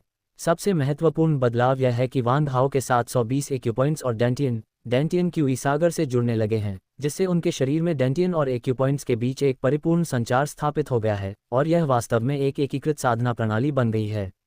यह एक वास्तविक परिवर्तन था जिसने वान हाओ के शारीरिक साधना के मार्ग को बहुत सरल बना दिया। साथ ही दांतियान और एक्यूपॉइंट्स के विलय से वान हाओ के शरीर का हर हिस्सा दांतियान बन गया, जिससे हुन्युवान शक्ति का संचार आसान हो गया और शरीर के भीतर दो अलग अलग ऊर्जाओं के परस्पर जुड़ने की चिंता दूर हो गई। दूसरे शब्दों में कहें तो इसने वान हाओ के साधना भार को कम कर दिया। इसके अलावा हुन्युवान पावर के एक प्रमुख बल बनने के बाद ऊर्जा को पूरी तरह से भस्म करने की इसकी विशेषता के कारण इसने वान हाओ के शरीर के भीतर विभिन्न ऊर्जा हमलों से हुए छिपे हुए घावों को दूर करना शुरू कर दिया। इससे निस्संदेह वान हाओ को अपने शरीर में छिपी कुछ चोटों और छिपे खतरों को दूर करने में मदद मिली। ऊपर उल्लिखित लाभों के अतिरिक्त हुन्युवान शक्ति ने वान हाओ को तीनों मेरिडियनों के विलय की आशा प्रदान की। पता चला है कि हुन्युवान शक्ति की विशेषता किसी भी ऊर्जा को भस्म करने और उसमें समाहित करने की है, जिससे आध्यात्मिक ऊर्जा और आत्मा की ऊर्जा भी इसके लक्ष्य बन जाती हैं। उस समय वान हाओ की चेतना का सागर बुरी तरह से घायल हो गया था और उसने इसी विशेषता का उपयोग करके खुद को ठीक किया। अब आदिम शक्ति पहले की तुलना में कहीं अधिक शक्तिशाली है और निगलने और समलन करने की इसकी क्षमता में भी काफी सुधार हुआ है। इससे हुन्युवान पावर आसानी से आध्यात्मिक चेतना के सागर और आत्मा के क्षेत्र में प्रवेश करने और अपने भंडार को बढ़ाने के लिए आध्यात्मिक और आत्मिक ऊर्जा को अवशोषित करने में सक्षम हो जाती है। इसका अर्थ यह है कि सार, ची और आत्मा के 3 चैनलों की ऊर्जा पहली बार रूपांतरित और एकीकृत हुई है। इसका यह अर्थ न केवल ये दर्शाता है कि वान हाओ के दांतियान की आदिम ऊर्जा समाप्त होने के बाद भी वह आध्यात्मिक और आत्मिक ऊर्जा उधार लेकर उसे आदिम ऊर्जा में परिवर्तित कर सकता है, बल्कि यह तीनों नाड़ियों के सम्मिलन के लिए एक नया साधना मार्ग भी खोलता है। स्टॉप अध्याय 815 तीनों मध्याह्न रेखाओं के विलय का अवसर। ये तीनों साधना मार्गों के लिए एकीकरण और एकरूपता प्राप्त करने का अवसर है। तीनों नसों का एक साथ अभ्यास करने का अर्थ है कि जो मार्शल आर्टिस्ट केवल एक नस का अभ्यास करता है उसकी शक्ति कम से कम दोगुनी होगी, और तीनों नसों का अभ्यास एकीकृत और समन्वित हो जाने के बाद शक्ति और भी अधिक बढ़ जाएगी। इसका अर्थ है साधारण मार्शल आर्टिस्ट की तुलना में 3 गुना अधिक साधना प्रतिभा, 3 गुना अधिक पुनर्प्राप्ति गति, 3 गुना अधिक शक्ति, 3 गुना अधिक ऊर्जा भंडार, 3 गुना अधिक साधना तकनीक और 3 गुना अधिक क्षमता। किसी एक संकेतक में 3 गुना सुधार से ताकत में कोई खास फर्क नहीं पड़ सकता है, लेकिन क्या होगा अगर 10 या 100 संकेतक सभी 10 गुना बेहतर हो जाएं? कृपया ताइवान नोवेल नेटवर्क tuon.com को याद रखें, जो बेहद उपयोगी है। वेबसाइट पर आसानी से पहुंचें और अध्यायों के सबसे तेज अपडेट देखें। इसका अर्थ यह है कि जो मार्शल आर्टिस्ट तीनों परंपराओं का एक साथ अभ्यास करता है वह केवल एक परंपरा का अभ्यास करने वाले मार्शल आर्टिस्ट की तुलना में कहीं अधिक शक्तिशाली होता है। बेशक ये तो केवल आदर्श डेटा विश्लेषण है। वास्तव में एक साथ 3 धाराओं का अभ्यास करने वाले मार्शल आर्टिस्टों के लिए बाधा उन लोगों की तुलना में कहीं अधिक होती है जो केवल एक धारा का अभ्यास करते हैं। यहाँ तक कि असाधारण प्रतिभा वाला गृह स्तरीय साधक भी जो एक साथ 3 अलग अलग मार्गों का अभ्यास करता है उस क्षेत्र स्वामी स्तरीय साधक के सामने शक्तिहीन हो जाता है जो केवल एक ही मार्ग का अभ्यास करता है। सामान्यतः ये बहुत संभव है कि एक साथ 3 चैनलों की साधना करने वाला व्यक्ति जीवन भर गृह स्तर पर ही अटका रहेगा, जबकि उसका शत्रु तार्कीय स्तर या यहाँ तक कि क्षेत्र स्वामी स्तर तक पहुँच चुका होगा। इस प्रकार एक साथ 3 चैनलों की साधना करने की कमियां स्पष्ट हो जाती हैं। कृषि क्षेत्र में होने वाली महत्वपूर्ण प्रगति को 2 स्थितियों में विभाजित किया जा सकता है। एक ही मात्रात्मक परिवर्तन गुणात्मक परिवर्तन की ओर ले जाता है और दूसरी यह कि यह समय के साथ धीरे धीरे प्राप्त होती है। एक अन्य प्रकार का परिवर्तन गुणात्मक परिवर्तन है जो मात्रात्मक परिवर्तन की ओर ले जाता है, जिसमें अंतर्दृष्टि या अचानक ज्ञानोदय के माध्यम से व्यक्ति का आंतरिक ऊर्जा स्तर बढ़ जाता है, जिससे साधना में आने वाली बाधाएं दूर हो जाती हैं। बेशक गुरु द्वारा सशक्त होना भी इसी श्रेणी में आता है। वान हाओ ने गृह स्तर के शिखर तक पहुंचने के लिए पहली विधि चुनने का निर्णय लिया। आध्यात्मिक ऊर्जा और आत्मिक ऊर्जा की पुनःपूर्ति के साथ वान हाओ आत्मविश्वास से परिपूर्ण थे। इसके अलावा तीनों मेरिडियनों की साधना के ग्रहीय स्तर के शिखर पर लौटने के बाद वान हाओ ने महसूस किया कि उनके और तार्कीय स्तर की बाधा को पार करने के बीच का अंतर धीरे धीरे कम हो रहा है। इस तीव्र भावना के तहत वान हाओ को लगा कि समय आ गया है और अब अपनी साधना के स्तर को पार करने का समय है। इस भावना को एक चीनी मुहावरे से व्यक्त किया जा सकता है, सौभाग्य का एक अद्भुत क्षण। वान हाओ ने अपनी साधना में उन्नति करने के लिए डार्क नाइट फॉरेस्ट में रहने का विकल्प 2 कारणों से चुना। पहला, उस निर्जन क्षेत्र की आध्यात्मिक ऊर्जा प्रचुर मात्रा में थी, जिससे उसकी साधना में उन्नति करना आसान हो गया। दूसरा, डार्क नाइट फॉरेस्ट निर्जन स्वर्ग के वृद्ध व्यक्ति की सुरक्षा में सुरक्षित था। अंतिम प्रयास को छोड़कर सब कुछ तैयार है। आइए अब खेती में अपनी सफलता की शुरुआत करें। वान हाओ ने ध्यान और स्थिरता का अभ्यास करना शुरू किया। पहले अपने शरीर और मन को उनकी इष्टतम स्थिति में समायोजित किया और फिर आसपास के अंतरिक्ष में मुक्त रूप से प्रवाहित ब्रह्मांडीय ऊर्जा और शून्य ऊर्जा को अवशोषित करने के लिए अपनी ऊर्जा को प्रसारित करना शुरू किया। ब्लड विच कोडेक्स की मदद से वान हाओ का पूरा शरीर घनी शून्य ऊर्जा से घिर गया था और उसके शरीर की हर कोशिका धीरे धीरे विकसित हो रही थी। जल्द ही वान हाओ की आंतरिक आदिम ऊर्जा संतृप्ति तक पहुंच गई और उनके दांतियान और एक्यूपॉइंट्स अब और अधिक मुक्त प्रवाहित ब्रह्मांडीय ऊर्जा को अवशोषित नहीं कर सकते थे। वान हाओ के मानसिक नियंत्रण में हुन्युवान शक्ति लगातार संघनित और संकुचित होने लगी और उसके शरीर के सभी एक्यूपॉइंट्स में मौजूद हुन्युवान शक्ति डांटियन की हाई की ओर एकत्रित होने लगी। इस पूरी प्रक्रिया के दौरान दांतियान में स्थित आदिम ऊर्जा का केंद्र धीरे धीरे फैल रहा था। इस फैलाव को गति देने के लिए वान हाओ ने आदिम ऊर्जा को तेजी से प्रवाहित करना शुरू कर दिया और सभी 720 एक्यूपॉइंट्स और तांजोंग एक्यूपॉइंट में मौजूद आदिम ऊर्जा तेजी से दांतियान में प्रवाहित होने लगी। Click till the click. 4 star core barrier अंततः अंडे के छिलके की तरह चकनाचूर हो गया। फिर शून्य ऊर्जा की एक बड़ी मात्रा ने इस स्थिति का फायदा उठाया और टूटने की प्रक्रिया को तेज कर दिया। उस क्षण डांटियन तारा सागर के भीतर स्थित आदिम ऊर्जा केंद्र एक जंगली घोड़े की तरह था जो अपनी लगाम से मुक्त हो गया हो, पूरी तरह से बेकाबू हो गया हो और हिंसक ऊर्जा केंद्र उन्मादपूर्वक आदिम ऊर्जा को अवशोषित करने लगा। 4 स्टार कोर का व्यास विस्फोटक गति से बढ़ने लगा। पलक झपकते ही 4 स्टार कोर का व्यास 10,000 मीटर से अधिक हो गया और फिर पल भर में 100 गुना बढ़कर आश्चर्यजनक रूप से 10 लाख मीटर तक पहुंच गया। जल्द ही शरीर के सभी 720 एक्यूपॉइंट्स में मौजूद आदिम ऊर्जा को डांटियन द्वारा पूरी तरह से अवशोषित कर लिए जाने के बाद आदिम बल तारे के कोर का व्यास 100 किलोमीटर से अधिक हो गया। लेकिन निगलने की प्रक्रिया अभी तक रुकी नहीं है। हताशा में वान हाओ के पास अपनी आध्यात्मिक और आत्मिक ऊर्जा को हुन्युवान शक्ति में परिवर्तित करने और उसे अपने दांतियान में प्रवाहित करते रहने के अलावा कोई विकल्प नहीं था। उसी समय वान हाओ के शरीर की सतह पर एक विशाल ऊर्जा फनल का निर्माण हुआ जिसने 1000 मील के दायरे में मौजूद सभी ब्रह्मांडीय ऊर्जा को इस फनल के माध्यम से वान हाओ के शरीर में खींच लिया। उस क्षण में हुआ बदलाव सचमुच अद्भुत था। अंधकार में वन में रहने वाले कई जंगली जानवरों ने आकाश और पृथ्वी की असामान्य ऊर्जा को महसूस किया और वे तुरंत बेचैन हो गए। पल भर में अंधकार में वन में तरह तरह की चिंताएं फैल गईं। वान हाओ के सिर से 1000 मील के दायरे में आकाश एक घने सफेद बादल से ढका हुआ था जो लगभग मूर्त ब्रह्मांडीय ऊर्जा का प्रतीक था। घने जंगल के बाहरी किनारे पर कई जंगली जानवरों के क्षेत्रों में रहने वाले विभिन्न पशु राजा इस दृश्य को देखकर बेचैन हो गए। जंगली जानवरों के इन राजाओं ने आकाश और पृथ्वी की ऊर्जा में अजीबोगरीब बदलाव महसूस किए और यह सोचकर कि कोई दुर्लभ खजाना अंधेरे रात्रि वन में उतर आया है, वे सभी अंधेरे रात्रि वन की खोज में जुट गए। महज 5 घंटों में 10 लाख से अधिक जंगली जानवर अंधेरे जंगल में घुस आए। ये जानवर आपस में लड़ रहे थे, सभी एक ही लक्ष्य की ओर बढ़ रहे थे। अंधकार में वन का हर पौधा स्वर्गीय उजाड़ के बूढ़े व्यक्ति की आंख है। पूरे अंधकार में वन में जो कुछ भी घटित होता है वह उसकी नज़र से नहीं बचता। गुरुजी अपनी साधना के एक महत्वपूर्ण मोड़ पर हैं। हम इन जानवरों को उनकी साधना में बाधा डालने की अनुमति नहीं दे सकते। अंतकाल के बूढ़े व्यक्ति ने कार्रवाई करने का फैसला किया। बच्चों, जल्दी से इन घुसपैठिए जानवरों को भगा दो। निर्जन युग के बूढ़े व्यक्ति की आवाज़ हरे रंग की प्रकाश किरण में परिवर्तित हो गई जो पल भर में जमीन में समा गई और गहरी भूमिगत जड़ प्रणाली के माध्यम से पूरे अंधेरे जंगल में फैल गई। लगभग उसी समय पूरा अंधकार में जंगल अराजकता में डूब गया। पूरा जंगल मानो जीवंत हो उठा। सभी पौधे बेतहाशा बढ़ने लगे, उनकी जड़ें मिट्टी से बाहर निकलने लगीं। तरह तरह के भयानक पौधे अपनी नींद से जाग उठे और खूनी नरसंहार शुरू कर दिया। ये तो नरसंहार का उत्सव है। कई कमजोर जंगली जानवर उस समय अचंभित रह गए जब उनके शरीर तरह तरह की लताओं, जड़ों और शाखाओं से छिद गए। कुछ जहरीली धुंध में सांस लेने से मर गए, कुछ का रस चूस लिया गया और कुछ कांटेदार लताओं से गला घोंटकर खून से लथपथ हो गए। अंधकार में जंगल के बाहरी इलाके में एक भयावह रक्तरंजित दृश्य सामने आने लगा। भयानक पौधों के कारण बड़ी संख्या में जंगली जानवर मारे गए और जमीन पर बहने वाला खून तेजी से एक उग्र बाढ़ में बदल गया, जिससे डार्क फॉरेस्ट के बड़े निचले इलाके खून से लाल झीलों में परिवर्तित हो गए।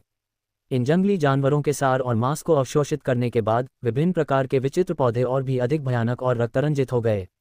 अंधेरे जंगल में प्रवेश करने वाले 10 लाख जंगली जानवरों में से आधे से अधिक 3 घंटे से भी कम समय में अपनी संख्या खो बैठे। बचे हुए जंगली जानवर भयभीत हो गए और आगे बढ़ने की हिम्मत नहीं कर रहे थे। जंगली जानवरों में भय फैल गया और कई जानवर घबराकर उस भयानक अंधेरे जंगल से भागने लगे। स्वर्ग के उस बूढ़े व्यक्ति ने वनस्पति सेना को भागने का विकल्प चुनने वाले इन जंगली जानवरों को मारने का आदेश नहीं दिया ताकि अन्य जंगली जानवरों के लिए आशा की एक किरण बची रहे। जंगली जानवरों के सफल पलायन से प्रेरित होकर अन्य जंगली जानवर भी उन्माद में भागने लगे। असली शो तो अभी शुरू हुआ है। सुदूर अतीत के उस बूढ़े व्यक्ति के चेहरे पर गंभीर भाव थे। ऐसा प्रतीत होता था मानो घने जंगल में होने वाली हर सरसराहट की आवाज पर उसका पूर्ण नियंत्रण हो।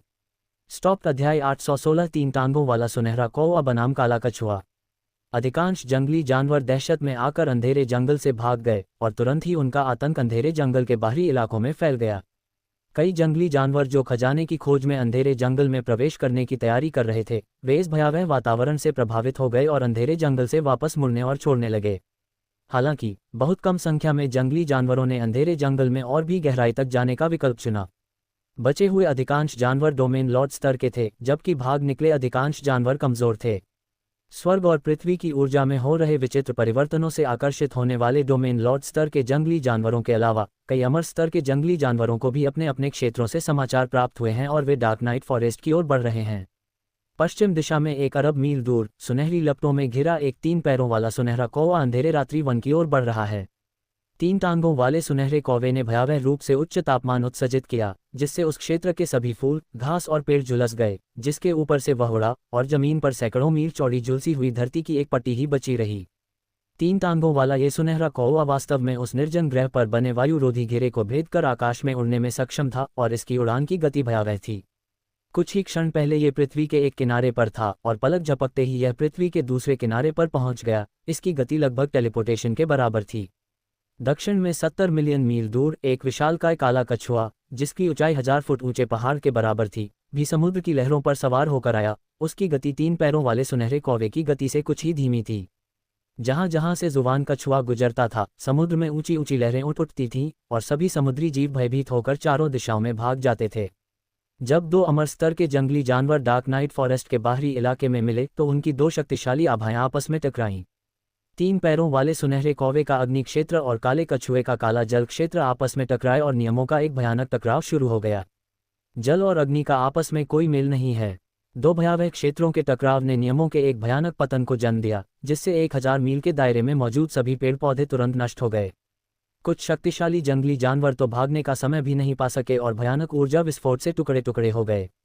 यहाँ तक कि आसपास के कुछ शक्तिशाली जंगली जानवर भी गंभीर रूप से घायल हो गए। विस्फोट के बाद आए झटकों से डार्क फॉरेस्ट के बाहरी इलाकों के बड़े हिस्से बंजर और खंडहर में तब्दील हो गए। बूढ़े जुबान कछुए, इस जगह को मैंने सबसे पहले खोजा था। तुम जल्दी से अपने सुनसान समुद्र में लौट जाओ। अगर तुम इस अनमोल खजाने के लिए मुझसे मुकाबला करना चाहते हो तो शायद तुम्हें भूनकर कछुआ बना दिया जाएगा। 3 टांगों वाले सुनहरे कौवे ने दहाड़ मारी और एक तीखी सुनहरी आवाज हवा में गूंज उठी, जिसने न केवल काले कछुए को डरा दिया बल्कि आसपास के जंगली जानवरों को भी भगा दिया। इसका उद्देश्य अन्य जंगली जानवरों को ये सूचित करना था कि स्वर्ण कौवा पशु राजा आ गया है और शेष जंगली जानवरों को तुरंत पीछे हट जाना चाहिए। 3 टांगों वाले सुनहरे कौवे द्वारा उकसाए जाने पर काले कछुए ने धीरे धीरे और सोच समझकर जवाब दिया। छोटे सुनहरे कौवे, तुम्हारा वंश अशुद्ध है। मेरे विरुद्ध तुम्हारी लड़ाई का परिणाम अनिश्चित है। शायद मैं तुम्हें पहले बुरी तरह पीट कर चूहा बना दूं और अंतिम परिणाम अभी भी अज्ञात है। दोनों अमर स्तर के पशु राजा डार्क नाइट फॉरेस्ट से निकलने वाले असामान्य ऊर्जा उतार चढ़ाव में बेहद दिलचस्पी रखते थे। दुनिया में दुर्लभ और बहुमूल्य सामग्रियां प्रकट हुई हैं, केवल योग्य लोग ही इन्हें प्राप्त कर सकेंगे। यह एक शाश्वत सत्य है, चाहे मानव प्रधान आकाशगंगाओं में हो या उजाड़ बंजर भूमि में। 2 अमर स्तर के राक्षस खजाने के लिए आपस में लड़ने लगे और जल और अग्नि के 2 प्रमुख क्षेत्र एक दूसरे से टकरा गए, जिससे आसपास की स्थानिक बाधाएं हिंसक रूप से हिलने लगीं। कुछ नाजुक ग्रहों पर अमर स्तर के शक्तिशाली शासक द्वारा किसी शासन क्षेत्र को मुक्त करना मात्र ही ग्रह के विस्फोट का कारण बनने के लिए पर्याप्त होगा। उस निर्जन क्षेत्र में स्थानिक अवरोध असाधारण रूप से मजबूत थे और इन कबीले द्वारा स्थापित विशाल सुरक्षा घेरा अभी भी प्रभावी था। इसलिए इन अमर स्तर के जंगली जानवरों की लड़ाई ने पूरे निर्जन ग्रह की सुरक्षा को प्रभावित नहीं किया। गड़गड़ाहट, जल और अग्नि के 2 क्षेत्र एक दूसरे से टकरा गए और परिणामस्वरूप उत्पन्न ऊर्जा की लहरें दसियों हजार मील दूर तक महसूस की जा सकती थीं। 3 टांगों वाला सुनहरा कौवा आग की लपटों में घिर गया। आग का गोला फूटने के बाद उसके पूरे शरीर से अविश्वसनीय रूप से उच्च तापमान निकलने लगा। वह एक विशाल अग्नि गोले में लिपटा हुआ था जो आकाश में उल्टे सूर्य की तरह हवा में लटका हुआ था। सुनहरी रोशनी की किरणें नीचे पहाड़ जैसी आकृति वाले जुबान कछुए पर पड़ रही थीं। काला कछुआ ताई पर्वत की तरह स्थिर अविचलित रहा, मानो आकाश से सुनहरी जुगनुओं की वर्षा हो रही हो। उसने बस अपना सिर नीचे झुकाया और उसके शरीर से नीले पानी की एक परत उठी, जिसने सुनहरी बारिश की बूंदों को रोक दिया। इसी बीच जमीन पर मौजूद अन्य क्षेत्रों को भी इसके परिणाम भुगतने पड़े। 3 टांगों वाले सुनहरे कौवे द्वारा बरसाई गई सुनहरी बारिश की बूंदों से बह जाने के बाद धरती एक जीवित नरक में बदल गई, जहां हर जगह आग के सागर और जले हुए पत्थर दिखाई दे रहे थे। दुर्भाग्यवश आग की सुनहरी बारिश की चपेट में आए वे जंगली जानवर जलकर राख हो गए, यहाँ तक कि उनका एक भी शव नहीं बचा। देखते ही देखते 1000 मील के दायरे में फैला पूरा इलाका विभिन्न घायल जंगली जानवरों की लगातार दहाड़ों से भर गया। इन दो अमर स्तर के जंगली जानवरों के बीच की लड़ाई ने स्वाभाविक रूप से स्वर्गीय निर्जन बुजुर्ग का ध्यान आकर्षित किया। ये दोनों बदमाश अपनी हदें बिल्कुल नहीं जानते, मेरी तियानहुआन की ज़मीन पर मनमानी करने की हिम्मत कर रहे हैं। मैंने कई सालों से कोई कार्रवाई नहीं की है और ये बच्चे शायद तियानहुआन का नाम भी याद नहीं रखेंगे। अचानक उस मुख्य क्षेत्र में जहां दो अमर स्तर के जंगली जानवर लड़ रहे थे, जमीन की चट्टानें फटने लगीं और जले हुए काले पत्थर बिखरने और लुढ़कने लगे।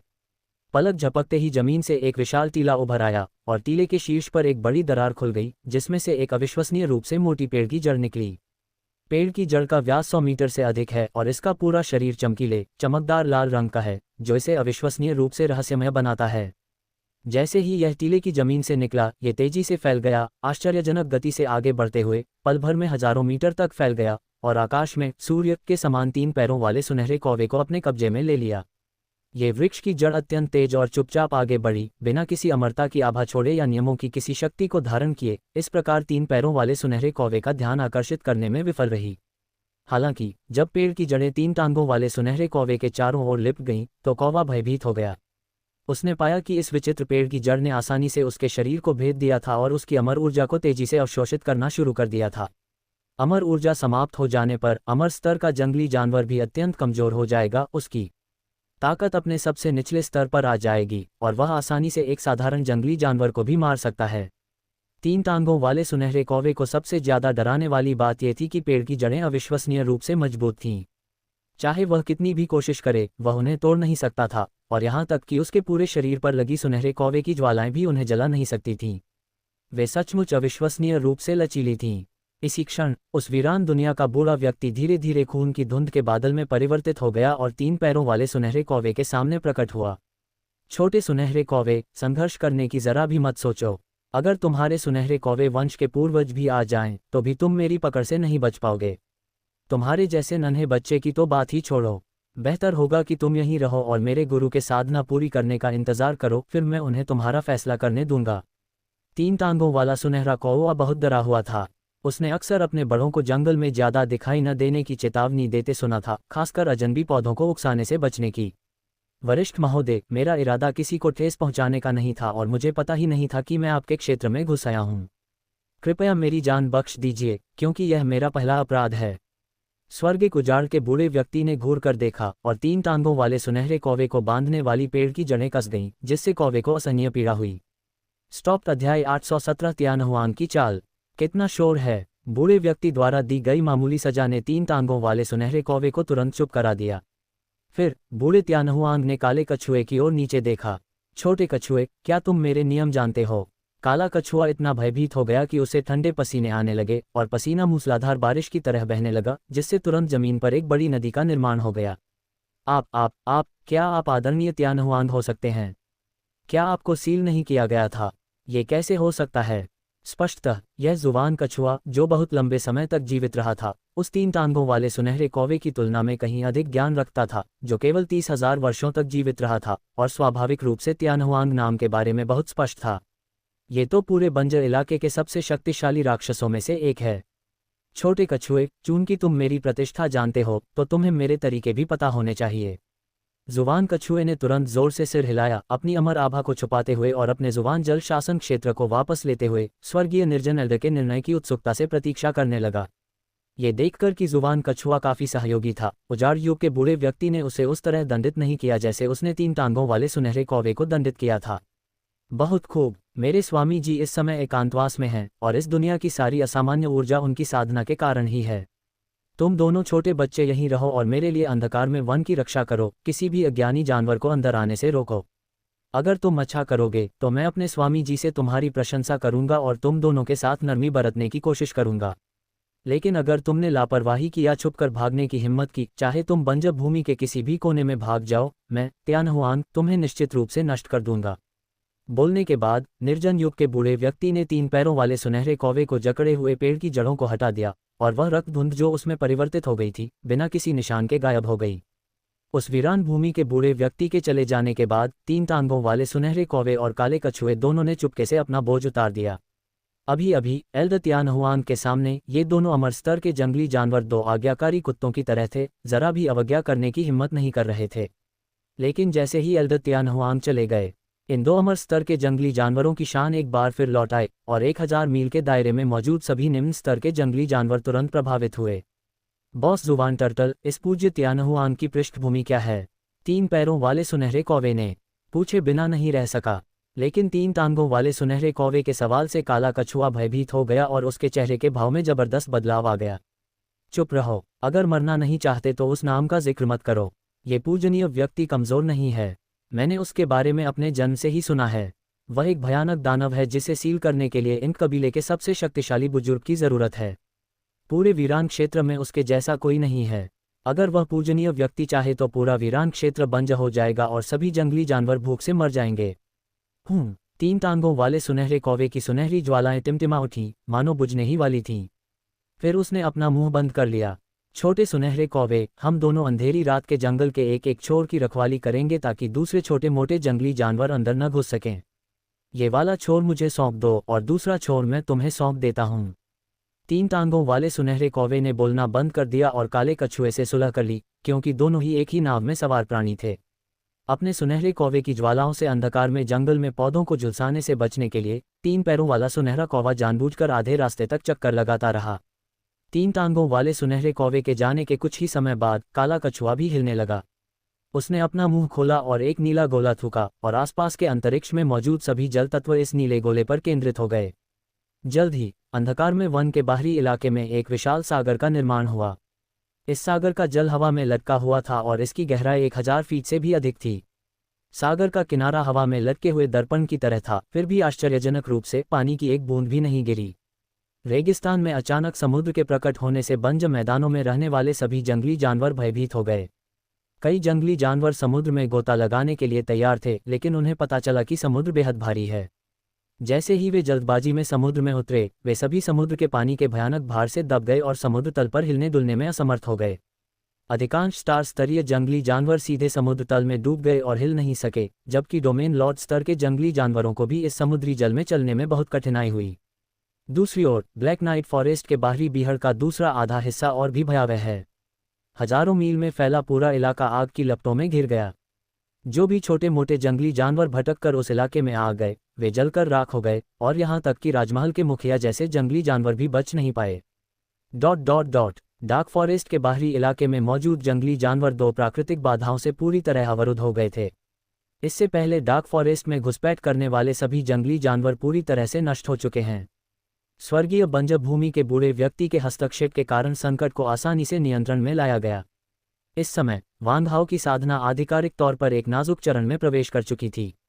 डांटियन और चीसागर लगभग अपनी सीमा तक फैल चुके हैं और आदिम बल ताराकोर भी अपनी सीमा तक बढ़ चुका है। एक बार जब 4 स्टार कोर का केंद्र ढह जाता है, जिससे एक छोटा ब्लैक होल बनता है जो सभी आदिम ऊर्जा को निगल लेता है, तो 4 स्टार कोर पूरी तरह से एक लघु ब्लैक होल में परिवर्तित हो जाएगा। इस प्रकार यह घोषणा करेगा कि वांग हाओ ने ग्रहीय स्तर को पार कर तारकीय स्तर में प्रवेश कर लिया है। डांटियन के भीतर ऊर्जा का भंवर एक तारे के केंद्र में परिवर्तित हो गया और अंततः एक ब्लैक होल में बदल गया। हर बदलाव एक बड़ी छलांग है। यह ऊर्जा स्तर से एक छलांग है और उससे भी बढ़कर ये शरीर और रक्त के जीवन का एक उच्च स्तर की ओर रूपांतरण है। इस समय वांग हाओ के दांतियान अंतरिक्ष के भीतर आदिम बल तारे का केंद्र अपने व्यास की सीमा यानी 1000 किलोमीटर तक फैल चुका था और तारे के केंद्र के ढहने के संकेत दिखने लगे थे।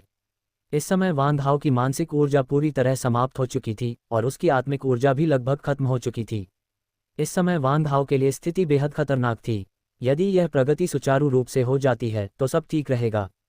हालांकि यदि ऊर्जा में थोड़ी सी भी कमी रह जाती है और सारे प्रयास व्यर्थ हो जाते हैं, तो ओरिजिन 4 स्टार कोर अपना रूपांतरण पूरा नहीं कर पाएगा, बल्कि ऊर्जा स्तर में भारी गिरावट आ सकती है, जिससे ओरिजिन 4 स्टार कोर का पतन हो सकता है और डेंटियन क्यूई सागर को गंभीर क्षति पहुंच सकती है।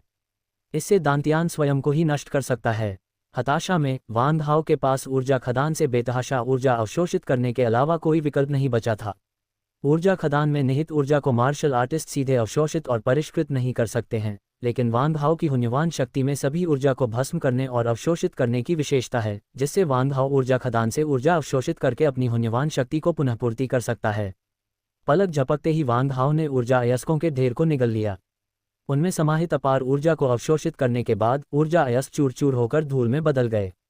1 घंटे से भी कम समय में वांग हाओ ने 10,000 घन मीटर स्तर 7 ऊर्जा अयस्क का उपभोग किया, जिसने वांग हाओ के दांतियान में मूल कोर के पतन को केवल अस्थायी रूप से धीमा कर दिया। मैंने कभी कल्पना भी नहीं की थी कि मनुष्यों के लिए तारकीय स्तर तक पहुंचना इतना मुश्किल होगा। उनके दोनों क्लोनों को तारकीय स्तर तक पहुंचने के दौरान ऐसी किसी कठिनाई का सामना नहीं करना पड़ा। ठीक उसी समय जब वांग हाओ पूरी तरह से हताश हो चुका था, उसके चेतना सागर में स्थित काले मनके से एक अद्भुत ऊर्जा का विस्फोट हुआ। यह ऊर्जा उसके दांतियान से होकर गुजरी और सीधे उसके चेतना सागर में प्रवेश कर गई और पल भर में आदिम बलतारा के केंद्र में समा गई। फोर्स स्टार कोर को पूरी तरह से चकनाचूर कर दो। इसके तुरंत बाद यह ऊर्जा सीधे प्रोटोकोर के केंद्र में प्रवेश कर गई और पहले से ही ढह रहा प्रोटोकोर तुरंत ढह गया, जबकि एक पिन के सिरे के आकार का एक ब्लैक होल अचानक प्रकट हो गया। उस नाजुक क्षण में काले मनके ने एक बार फिर अपनी शक्ति का प्रयोग किया, जिससे फोर्स स्टार के केंद्र में तुरंत एक ब्लैक होल का प्रोटोटाइप उत्पन्न हो गया। इस ब्लैक होल का प्रकट होना ग्रह स्तरीय प्रणालियों के तारकीय स्तरीय प्रणालियों में प्रवेश करने का पहला कदम है। स्टॉप अध्याय 818 शारीरिक विकास। फिर दांतियन में मौजूद ब्लैक होल ने लगातार ढहती हुई आदिम ऊर्जा को निगल लिया। जैसे जैसे ये प्रक्रिया जारी रहती है, ब्लैक होल का विस्तार भी बढ़ता जाता है। 1 मिनट से भी कम समय में मूल कोर में मौजूद ऊर्जा के वे सभी टुकड़े जो काले मन के द्वारा नष्ट कर दिए गए थे, ब्लैक होल द्वारा पूरी तरह से निगल लिए गए। इस समय तक ब्लैक होल का नवजात रूप पूरी तरह से स्थिर हो चुका था और इसका आकार एक बास्केटबॉल के आकार का हो गया था। ये ध्यान देने योग्य है कि सबसे प्रतिभाशाली शरीर संवर्धक क्लोनों में भी मुट्ठी के आकार के ऊर्जा ब्लैक होल ही होते हैं। वांग हाओ के शरीर के अंदर मौजूद ब्लैक होल प्रकट होते ही बास्केटबॉल के आकार का हो गया, जो वांग हाओ की क्षमता की भयावहता को दर्शाता है। जब वांग हाओ की साधना स्थिर हो गई तो वह ध्यान की अवस्था से जागा। तभी उसे एहसास हुआ कि उसका पूरा शरीर सांप की केंचुली जैसी त्वचा की परत से ढका हुआ है। इस परत को उतारने के बाद वांग हाओ की गोरी और स्वस्थ त्वचा सामने आई। वाह, मेरी शारीरिक साधना आखिरकार तारकीय स्तर तक पहुंच गई है। शरीर साधना का पात्र और आधार है। जैसे जैसे शरीर साधक तारकीय स्तर तक पहुंचा, वांग हाओ के शरीर में एक और विकास हुआ और उसकी मूल रूप से क्षीण आध्यात्मिक शक्ति और आत्मिक ऊर्जा तेजी से बहाल हो गई। जब वांग हाओ का शरीर तारकीय स्तर पर पहुंच गया तो उसके पूरे शरीर में ऊर्जा का संचार होने लगा। इसके अनेक लाभ हैं। उदाहरण के लिए, कोई व्यक्ति अपने भौतिक शरीर के साथ ब्रह्मांड की यात्रा कर सकता है। कोशिकीय कण ब्रह्मांडीय किरणों के हानिकारक प्रभावों से बचाव के लिए ऊर्जा क्षेत्र बनाना शुरू कर सकते हैं। कोई व्यक्ति बिना भोजन किए ऊर्जा अवशोषित करके जीवन को बनाए रख सकता है और उसे सांस लेने की आवश्यकता नहीं होती, क्योंकि शरीर के कोशिकीय कण स्वतः ही ऑक्सीजन अणुओं को अवशोषित कर सकते हैं और यहाँ तक कि कोशिकीय श्वसन को अवरुद्ध या धीमा भी कर सकते हैं, जिससे शरीर भ्रूण जैसी श्वसन अवस्था में प्रवेश कर सकता है और अंतरिक्ष के निर्वात में भी जीवित रह सकता है। भौतिक साधना के क्षेत्र में प्रगति करने से भौतिक शरीर का प्रत्यक्ष विकास होता है और साथ ही दिव्य और आत्मिक साधना की क्षमता भी खुल जाती है। क्योंकि आत्मा साधना का क्लोन वांग हाओ के शरीर से अलग हो चुका है, इसलिए आत्मा साधना क्लोन का स्तर वांग हाओ की आत्मा के मूल को पोषित कर सकता है। इस प्रकार जैसे जैसे वांग हाओ का भौतिक स्तर बेहतर होता है, वैसे वैसे उसकी आत्मा साधना का स्तर भी बढ़ता जाता है। इसलिए आत्मा साधना के क्षेत्र को पार करके तारा स्तर तक पहुंचने में कोई बाधा नहीं थी और यही बात दिव्य साधना अवतार के लिए भी सच थी। संक्षेप में, वांग हाओ के मानव शरीर को केवल अपने शारीरिक साधना स्तर को बेहतर बनाने पर ध्यान केंद्रित करने की आवश्यकता है, जबकि उसके दिव्य साधना और आत्मा साधना स्तर को बढ़ाने का काम उसके संबंधित क्लोनों पर छोड़ दिया गया है। इसके अलावा शरीर संवर्धन करने वाले क्लोन ने मुख्य शरीर से अपना संबंध तोड़ लिया, सच्चे ड्रैगन की रक्तरेखा और सच्चे ड्रैगन वंश की रक्तरेखा विरासत में प्राप्त की और यहाँ तक कि अपने शरीर के भीतर काले ड्रैगन मोती के साथ विलीन हो गया। इसलिए ये कहा जा सकता है कि यह एक शुद्ध रक्त वाला सच्चा ड्रैगन बन गया है। इस तरह वांग हाओ के मानव शरीर को अपनी सारी ऊर्जा केवल मानव रक्तवंश और शारीरिक साधना स्तर को बेहतर बनाने पर केंद्रित करने की आवश्यकता होती है, जबकि अन्य 2 रक्तवंशों के साथ साथ सच्चे ड्रैगन रक्तवंश को व्यक्तिगत साधना के लिए तीनों अवतारों में वितरित किया जा सकता है। मुख्य शरीर और उसके तीनों अवतार एक दूसरे के काम में हस्तक्षेप किए बिना स्वतंत्र रूप से साधना करते हैं, फिर भी वे सभी एक दूसरे से जुड़े हुए हैं। मानव शरीर मुख्य शरीर होने के नाते तीनों क्लोनों की साधना का उपयोग करके किसी भी समय हमले शुरू कर सकता है, जबकि तीनों क्लोन ऐसा नहीं कर सकते। अनंत क्लोनों की यही सीमा है। क्लोन कभी भी मूल वस्तु की जगह नहीं ले सकता। ये तो आत्मा के विभाजन के समय ही पूर्व निर्धारित था।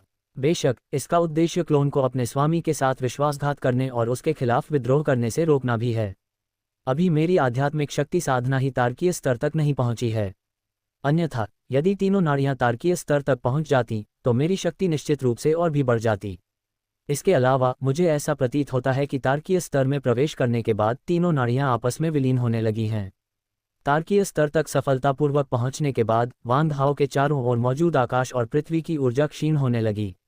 इस समय वान हाओ ये देखकर भयभीत हो गया कि जिस स्थान पर उसने पहले खेती की थी वहां पिछले 3 दिनों में वनस्पति बेतहाशा बढ़ गई थी। छोटी झाड़ियां विशाल पेड़ों में तब्दील हो गई थीं और खरपतवार दसियों मीटर ऊंचे घास के बड़े बड़े गुच्छों में बदल गए थे। जिस क्षेत्र में उसने खेती की उसके 5000 मीटर के दायरे में सभी वनस्पतियां सूखकर मर गईं, जिससे वह क्षेत्र एक निर्जन क्षेत्र में बदल गया। वान हाओ द्वारा साधना पूरी करने के तुरंत बाद स्वर्गीय विनाश का बूढ़ा व्यक्ति उसके सामने प्रकट हुआ। गुरुजी, दिव्य कौशल में आपकी महारत के लिए बधाई। तारकीय स्तर तक पहुंचने मात्र से ही आपने जो शक्ति प्राप्त की है वह डोमेन लॉर्ड स्तर तक पहुंचने वाले कई प्रतिभाशाली लोगों की शक्ति से कहीं अधिक है। इस समय स्वर्गीय उजाड़ के वृद्ध व्यक्ति ने रक्तलाल धुंधली छाया में रूपांतरित होकर वान हाओ को श्रद्धापूर्वक प्रणाम किया। चूंकि स्वर्गीय उजाड़ दिव्य वृक्ष का मुख्य भाग अभी भी नीले ड्रैगन स्पेस में था, इसलिए स्वर्गीय उजाड़ के वृद्ध व्यक्ति केवल इस क्लोन के माध्यम से ही वान हाओ के सामने प्रकट हो सके। जी हाँ, मेरी खेती के दौरान आपके अथक परिश्रम के लिए धन्यवाद। कोई बात नहीं, गुरुजी का बोझ बांटना मेरा कर्तव्य है। वैसे गुरुजी, जब आप एकांतवास में थे तब कई मूर्ख जंगली जानवर आए और मैंने उन सबको मार डाला। मैंने उन सभी के शव लालची भेड़ियों के कबीले के क्षेत्र में पहुंचा दिए हैं। इनकी कुल संख्या 10 लाख से अधिक है, जो आपकी साधना के लिए बिल्कुल सही है। क्या मैं तो सिर्फ 3 दिन से साधना कर रहा हूं और इतने सारे जंगली जानवर मेरा साथ देने आ गए। 10 लाख जंगली जानवर, ये तो बहुत ही अद्भुत नज़ारा है। वैसे इतने सारे जंगली जानवरों की एक साथ मौत से पूरे वन्य क्षेत्र की जीवन शक्ति को कितना नुकसान होगा। निर्जन क्षेत्र के बूढ़े व्यक्ति ने तुरंत समझाया। गुरुजी, चिंता करने की कोई आवश्यकता नहीं है। निर्जन क्षेत्र विशाल है और 10 लाख जंगली जानवर पूरे निर्जन क्षेत्र में मौजूद जंगली जानवरों की कुल संख्या की तुलना में समुद्र में एक बूंद मात्र हैं। वैसे गुरुजी, इन जंगली जानवरों के अवशेषों के अलावा मैंने 2 अमर स्तर के जंगली जानवरों को भी पकड़ा है, जो इस समय डार्क नाइट फॉरेस्ट के बाहर हैं। वान हाओ इतना चौंक गया कि मानो उसने अपनी जीभ ही काट ली हो। क्या तुमने 2 अमर स्तर के जंगली जानवरों को पकड़ लिया है? खांसी खांसी। त्यानहुआंग, मुझे उन्हें तुरंत दिखाने ले चलो। जी श्रीमान। वान हाओ अमर स्तर के जंगली जानवरों के बारे में जानने के लिए उत्सुक था। उसी समय वान हाओ ने अपने मन में त्यानहुआंग एल्ड की ताकत का पुनर्मूल्यांकन करना शुरू कर दिया। 2 अमर स्तर के जंगली जानवरों को आसानी से वश में कर लेना उन्हें मारने की तुलना में 1000 गुना अधिक कठिन है, जो दर्शाता है कि उजाड़ दुनिया के उस बूढ़े व्यक्ति की ताकत को वास्तव में कम नहीं आंका जाना चाहिए। स्वर्गीय विनाश के बूढ़े व्यक्ति के नेतृत्व में वान हाओ को लकड़ी से बचने की तकनीक का उपयोग करके सीधे 3 पैरों वाले सुनहरे कौवे के पास टेलीपोर्ट कर दिया गया। वान हाओ एक सुनहरे अग्निसागर के सामने प्रकट हुए, स्थिर खड़े रहे और अपने सामने फैले असीम अग्निसागर को निहारते हुए सुनहरी लपटों की भयानक गर्मी को महसूस करने लगे। अचानक वान हाओ के चेहरे के भाव जीवंत हो उठे। त्यानहुआंग, क्या ये जंगली जानवर अग्नि तत्व का है? जी हाँ स्वामी जी, ये 3 पैरों वाला सुनहरा कौवा है जिसमें नीले फीनिक्स और अमर फीनिक्स का वंश समाहित है। यह एक दुर्लभ प्रजाति है जिसमें एक साथ 2 शक्तिशाली जंगली जानवरों का वंश समाहित है। इसकी क्षमता अपार है। स्वामी जी, क्या आप इसे पालतू बनाना चाहेंगे? वान हाओ ने आग की लपटों से फटे हुए अपने होठों को चाटा और कहा, कोई ज़रूरत नहीं। यहाँ की आग मेरे लिए एकदम सही है। इसके अलावा मुझे यांगशा दानव पैटर्न की साधना के लिए अग्नि तत्व वाले वंश की तलाश है। ये 3 पैरों वाला सुनहरा कौवा एक बेहतरीन विकल्प है। ये कहने के बाद वान हाओ ने एक बड़ा कदम आगे बढ़ाया, 100 मीटर की दूरी तय की और खुद को सुनहरी आग के सागर से घिरा हुआ पाया। फिर वान हाओ ने स्वर्ग और पृथ्वी को भस्म करने की तकनीक की शक्ति का संचार करना शुरू कर दिया। उसके शरीर के असंख्य छिद्रों ने एक साथ अपनी शक्ति का प्रयोग किया, जिससे उनकी सतहों पर छोटे छोटे भंवर बन गए। उसके चारों ओर मौजूद अनंत अमर दिव्य अग्नि तत्व तेजी से उसके शरीर की ओर बढ़ने लगे और अंततः उसके छिद्रों में व्याप्त इन छोटे छोटे भंवरों द्वारा भस्म हो गए। स्टॉप। अध्याय 819। सूर्य आकाश को जला देता है। ये सभी अमर दिव्य अग्नि तत्व वान हाओ के आंतरिक ज्वाला जगत में प्रवेश कर गए। आग की दुनिया लगातार विस्तार कर रही है। अवशोषण प्रक्रिया को तेज करने के लिए वान हाओ ने बस अपना मुंह चौड़ा खोला और सांस ली। पल भर में चारों ओर फैली अग्नि की लपटों ने एक भयानक खिंचाव पैदा कर दिया और बड़ी संख्या में सुनहरी ज्वालाओं ने एक अग्नि बवंडर का रूप ले लिया, जिसे वान हाओ ने निगल लिया और अंततः उसके शरीर के भीतर स्थित अग्निलोक में प्रवेश कर गया। गोल्डन क्रो फ्लेम, जिसका सामना साधारण डोमेन लॉर्ड स्तर के जंगली जानवर भी नहीं कर सकते, का वान हाओ पर जरा भी प्रभाव नहीं पड़ा। इस अनोखी घटना ने 3 टांगों वाले सुनहरे कौवे का ध्यान आकर्षित किया और स्वर्ग के बूढ़े देवता को चकित कर दिया। हे मनुष्य, तुम यहाँ क्यों हो? और आदरणीय त्यानहुआंग से तुम्हारा क्या संबंध है? सुनहरी लपटों से घिरा एक विशालकाय अग्निपक्षी वांग हाओ के सिर के ऊपर प्रकट हुआ। पक्षी से निकलने वाली अविश्वसनीय गर्मी ने वांग हाओ को ऐसा महसूस कराया मानो वह उसका विरोध नहीं कर सकता। कितनी शक्तिशाली आभा है! क्या ये 3 टांगों वाला सुनहरा कौवा है? सचमुच इसकी 3 टांगें हैं और इसका पूरा शरीर सुनहरी लपटों से घिरा हुआ है जो सूर्य की तरह गर्म और चमकदार हैं। अगर इसके सार और रक्त का उपयोग मेरे शरीर में प्रवेश करने और यांगशा दानव पैटर्न को खोलने के लिए किया जाए तो मैं सोच भी नहीं सकता कि यह कितना शक्तिशाली हो जाएगा। वांग हाओ उत्सुकता से भरा हुआ था। जब उसने 3 टांगों वाले सुनहरे कौवे को देखा तो उसे जरा भी डर नहीं लगा। इसके बजाय उसने उसे एक शिकारी की तरह लालची निगाहों से देखा जो अपने शिकार को देख रहा हो। पल भर में 3 टांगों वाली सुनहरी कौवे को एक अजीब सी अनुभूति हुई, मानो उसके सामने खड़ा अत्यंत कमजोर इंसान अचानक लंबा और शक्तिशाली हो गया हो और उसके चारों ओर एक अजय और अनवरत तेज आभा उभर आए हो। यहाँ तक कि अमर स्तर की जंगली प्राणी होने के बावजूद उसकी आत्मा में भी एक कंपन पैदा हो गई। वांग हाओ ने 3 टांगों वाले सुनहरे कौवे के सवाल का जवाब नहीं दिया। इसके बजाय स्वर्ग के वृद्ध व्यक्ति ने वांग हाओ की ओर से कहा, मेरे स्वामी को देखकर आप जल्दी से उन्हें प्रणाम क्यों नहीं करते? 3 टांगों वाला सुनहरा कौवा आश्चर्य से वांग हाओ को घूर रहा था। उसकी आंखें अविश्वास से चौड़ी हो गई थीं। उसके दिल में सदमे की एक जबरदस्त लहर दौड़ गई। ये कैसे संभव है? यह इंसान स्पष्ट रूप से केवल शक्ति के दूसरे स्तर पर है। वह स्वर्गीय निर्जन पूजनीय का स्वामी कैसे हो सकता है? 3 टांगों वाले सुनहरे कौवे को हिचकिचाते देख उजाड़ स्वर्ग का बूढ़ा व्यक्ति क्रोधित हो गया। क्या तुम मेरी बातों पर भी शक करते हो? क्या तुम मरना चाहते हो? निर्जन युग के बूढ़े व्यक्ति के शब्दों ने 3 टांगों वाले सुनहरे कौवे को तुरंत होश में ला दिया। मैं हिम्मत नहीं कर सकता, लेकिन मुझे नहीं पता कि स्वर्गीय निर्जन पूजनीय के स्वामी को कैसे संबोधित करूं। 3 पैरों वाला सुनहरा कौवा वांग हाओ के सामने खड़ा हो गया। उसने अपनी सारी ज्वालाएं वापस खींच ली थीं और वांग हाओ के चारों ओर फैली अग्नि आग को पीछे धकेल दिया था। जमीन पर खड़े होकर उसका आकार तेजी से एक हथेली जितना छोटा हो गया और उसने वांग हाओ की ओर देखा। तुम भी मुझे गुरुजी कह सकते हो, वांग हाओ ने शांत भाव से कहा। जी स्वामी। 3 टांगों वाले सुनहरे कौवे ने आदरपूर्वक वांग हाओ को सिर हिलाकर अभिवादन किया। वांग हाओ की अभी इस 3 टांगों वाले सुनहरे कौवे को वश में करने की कोई योजना नहीं है, क्योंकि अनुबंध गेंद प्राप्त करने के लिए 10 लाख अंक खर्च करना बहुत ही खर्चीला है। हालांकि स्वर्गीय निर्जन एल्डर के दबाव में एक अमर स्तर के जंगली जानवर को अस्थायी रूप से एक सहायक के रूप में रखना एक बहुत अच्छा विकल्प है, खासकर इसलिए क्योंकि वह यांगशा को खोलने के लिए एक अमर दिव्य अग्नि स्तर की रक्तरेखा भी प्राप्त कर सकता है। अभी से बेहतर कोई समय नहीं है, इसलिए वांग हाओ ने तुरंत यांगशा दानव पैटर्न विकसित करना शुरू करने का फैसला किया।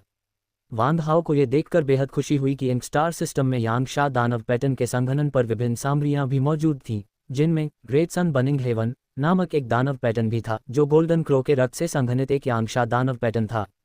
वांग हाओ ने ग्रेट सन बर्निंग हेवन राक्षसी पैटर्न की सरणी गठन विधि के लिए 710,000 अंक खर्च किए। कितना महंगा! ये राक्षसी मंत्र तो सामान्य साधना तकनीक से भी कहीं अधिक महंगा है। एक सामान्य साधना तकनीक की कीमत लगभग 1000 अंक होती है और एक बेहतर तकनीक की कीमत लगभग 5 या 6000 अंक होती है, लेकिन अधिकतम 10,000 अंक से अधिक नहीं होती। इस महान सूर्य प्रज्वलित स्वर्ग राक्षसी मंत्र की कीमत 710,000 अंक है। ये तो सचमुच एक खगोलीय कीमत है। वांग हाओ मन ही मन बड़बड़ाया। तुम्हें संतुष्ट रहना चाहिए। एक जादुई प्रतीक प्राप्त करना ही अपने आप में एक आशीर्वाद है, और महान सूर्य प्रज्वलित स्वर्ग जादुई प्रतीक जैसा असाधारण प्रतीक तो और भी अधिक शक्तिशाली है, जो आदिम युग में भी अत्यंत शक्तिशाली था। 710,000 अंक तो छोड़ ही दीजिए, कई बुजुर्ग लोग इसे बिना किसी संकोच के त्याग देंगे, भले ही इसका मतलब दिवालिया होना ही क्यों न हो। एल्डर वू ने व्यंग्य से भरे लहजे में अपनी आवाज प्रसारित की। प्राचीन युग में भी इसे स्वर्ग के नियमों को चुनौती देने वाली घटना माना जाता था। यह इतना बड़ा चढ़ाकर तो नहीं कहा जा सकता है ना। वांग हाओ का मुंह खुला रह गया। उसे great sun burning heaven diamond pattern में कुछ भी असाधारण नहीं दिख रहा था। लेकिन एल्डर वू ने बेपरवाह लहजे में कहा, great sun burning heaven diamond pattern की उत्पत्ति ग्रेट सन बर्निंग स्क्रिप्चर से हुई है। इसे कुफू वंश ने बनाया था, जो वू वंश के ही युग में मानव जाति के प्रमुख स्तंभों में से एक था। क्या आप कहेंगे कि यह स्वर्ग के नियमों का उल्लंघन नहीं करता? ओह! वांग हाओ ने अपना मुंह खोला। उसे समझ नहीं आ रहा था कि क्या जवाब दे। कुफू वंश, महान सूर्य प्रज्वलित शास्त्र, मानव जाति की शक्तिशाली शाखाओं में से एक, वू वंश के साथ खड़ी है। इनमें से कोई भी एक बात वांग हाओ को इसके लिए दीवाना बनाने के लिए काफ़ी होगी। मुझे लगा था कि great sun burning heaven diamond pattern बहुत महंगा होगा, लेकिन ये तो वाकई बहुत सस्ता लग रहा है। ये तो बहुत ही बढ़िया सौदा है। अपना वाक्य पूरा करने के बाद एल्डरवू ने आगे कहा, हालांकि ऐसा कहा जाता है कि महान सूर्य प्रज्वलन शास्त्र खो गया है, इसलिए महान सूर्य प्रज्वलन स्वर्ग दानव पैटर्न ही कुफू वंश द्वारा छोड़ी गई एकमात्र गुप्त तकनीक हो सकती है। इसी दौरान एल्डरवू की भी इनक्लैन में गहरी दिलचस्पी पैदा हो गई। मुझे आश्चर्य है कि इनक्लैन मानव जाति की किस शाखा से आया है। वे इतने शक्तिशाली हैं कि उन्होंने न केवल इतनी अद्भुत और अनोखी तकनीक बनाई है, बल्कि कुफू क्लैन के खजाने भी हासिल कर लिए हैं। वे असाधारण हैं, सचमुच असाधारण। मैं इस अवसर का लाभ उठाकर इन क्लैन की उत्पत्ति का गहराई से अध्ययन करना चाहूँगा। महान सूर्य प्रज्वलित स्वर्ग दानव पैटर्न को 10 क्षेत्रों में विभाजित किया गया है, जिनमें से प्रत्येक को सूर्य स्वर्ण चक्र प्रतीक द्वारा चिन्हित किया गया है। प्रत्येक अतिरिक्त सूर्य स्वर्ण चक्र प्रतीक दानव पैटर्न के अगले क्षेत्र में उन्नति का प्रतीक है और 10वां क्षेत्र महान पूर्णता का है। महान सूर्य प्रज्वलित स्वर्ग राक्षसी पैटर्न विकसित करने के लिए एक शक्तिशाली वंश का मार्गदर्शन आवश्यक है और फिर शरीर पर बुनियादी राक्षसी पैटर्न की रेखाएं उकेरनी होती हैं। चुने गए वंश में अग्नि तत्व के गुण होने चाहिए और वंश जितना शुद्ध और शक्तिशाली होगा उतना ही बेहतर होगा। गोल्डन क्रो, मुझे अपने जीवन सार के रक्त की 1000 बूंदें दो। अरे ये मेरा जीवन सार रक्त अत्यंत कीमती है। इसकी प्रत्येक बूंद को संघनित करने में 1000 वर्ष की साधना लगती है और 1000 बूंदों को संघनित करने में 1,00,000 वर्ष। स्वामी, क्या आप कीमत थोड़ी कम कर सकते हैं? 3 टांगों वाले सुनहरे कौवे ने दुखी स्वर में विनती की। वांग हाओ ने ठंडी सांस लेते हुए कहा, 2000 बूंदें। वाह नहीं स्वामी, मैं गलत था, मैं इसे आपको सौंप दूंगा। देरी करना बंद करो, मुझे अभी 5000 बूंदें दो। अगर तुमने दोबारा मुझसे बहस करने की हिम्मत की तो मैं तुम्हारे शरीर से सारी जीवन शक्ति निकाल लूंगा। 3 टांगों वाला सुनहरा कौवा टूटने की कगार पर था, क्योंकि एक ऐसा इंसान उसे सता रहा था जिसकी साधना शक्ति उससे कहीं कम थी। मार पड़ने पर वह पलटवार नहीं कर सकता था, न ही अपमान होने पर जवाब दे सकता था। इस तरह जीना उसके लिए नामुमकिन था। अंत में 3 पैरों वाले सुनहरे कौवे ने आज्ञाकारी रूप से अपनी जीभ काट ली, जिससे उसके जीवन सार के 5000 बूंदें खून निकलकर वांग हाओ को दे दी गईं। इन जीवन तत्वों में स्वर्ण कौवे के नियम की शक्ति समाहित है और इस वंश में अमरता की शक्ति है। यदि इनका सही ढंग से उपयोग किया जाए तो जीवन तत्व की प्रत्येक बूंद से 3 पैरों वाले स्वर्ण कौवे का विकास किया जा सकता है। अमरता के स्तर तक पहुंचने पर उनके जीवन का स्वरूप मौलिक रूप से बदल जाता है। उनकी मांस और रक्त कोशिकाएं पूरी तरह से अमर कणों में विकसित हो जाती हैं। जब तक एक भी कोशिका जीवित रहती है या आत्मा का एक भी बीज शेष रहता है, वे पुनर्जन्म ले सकते हैं। F23 stopped.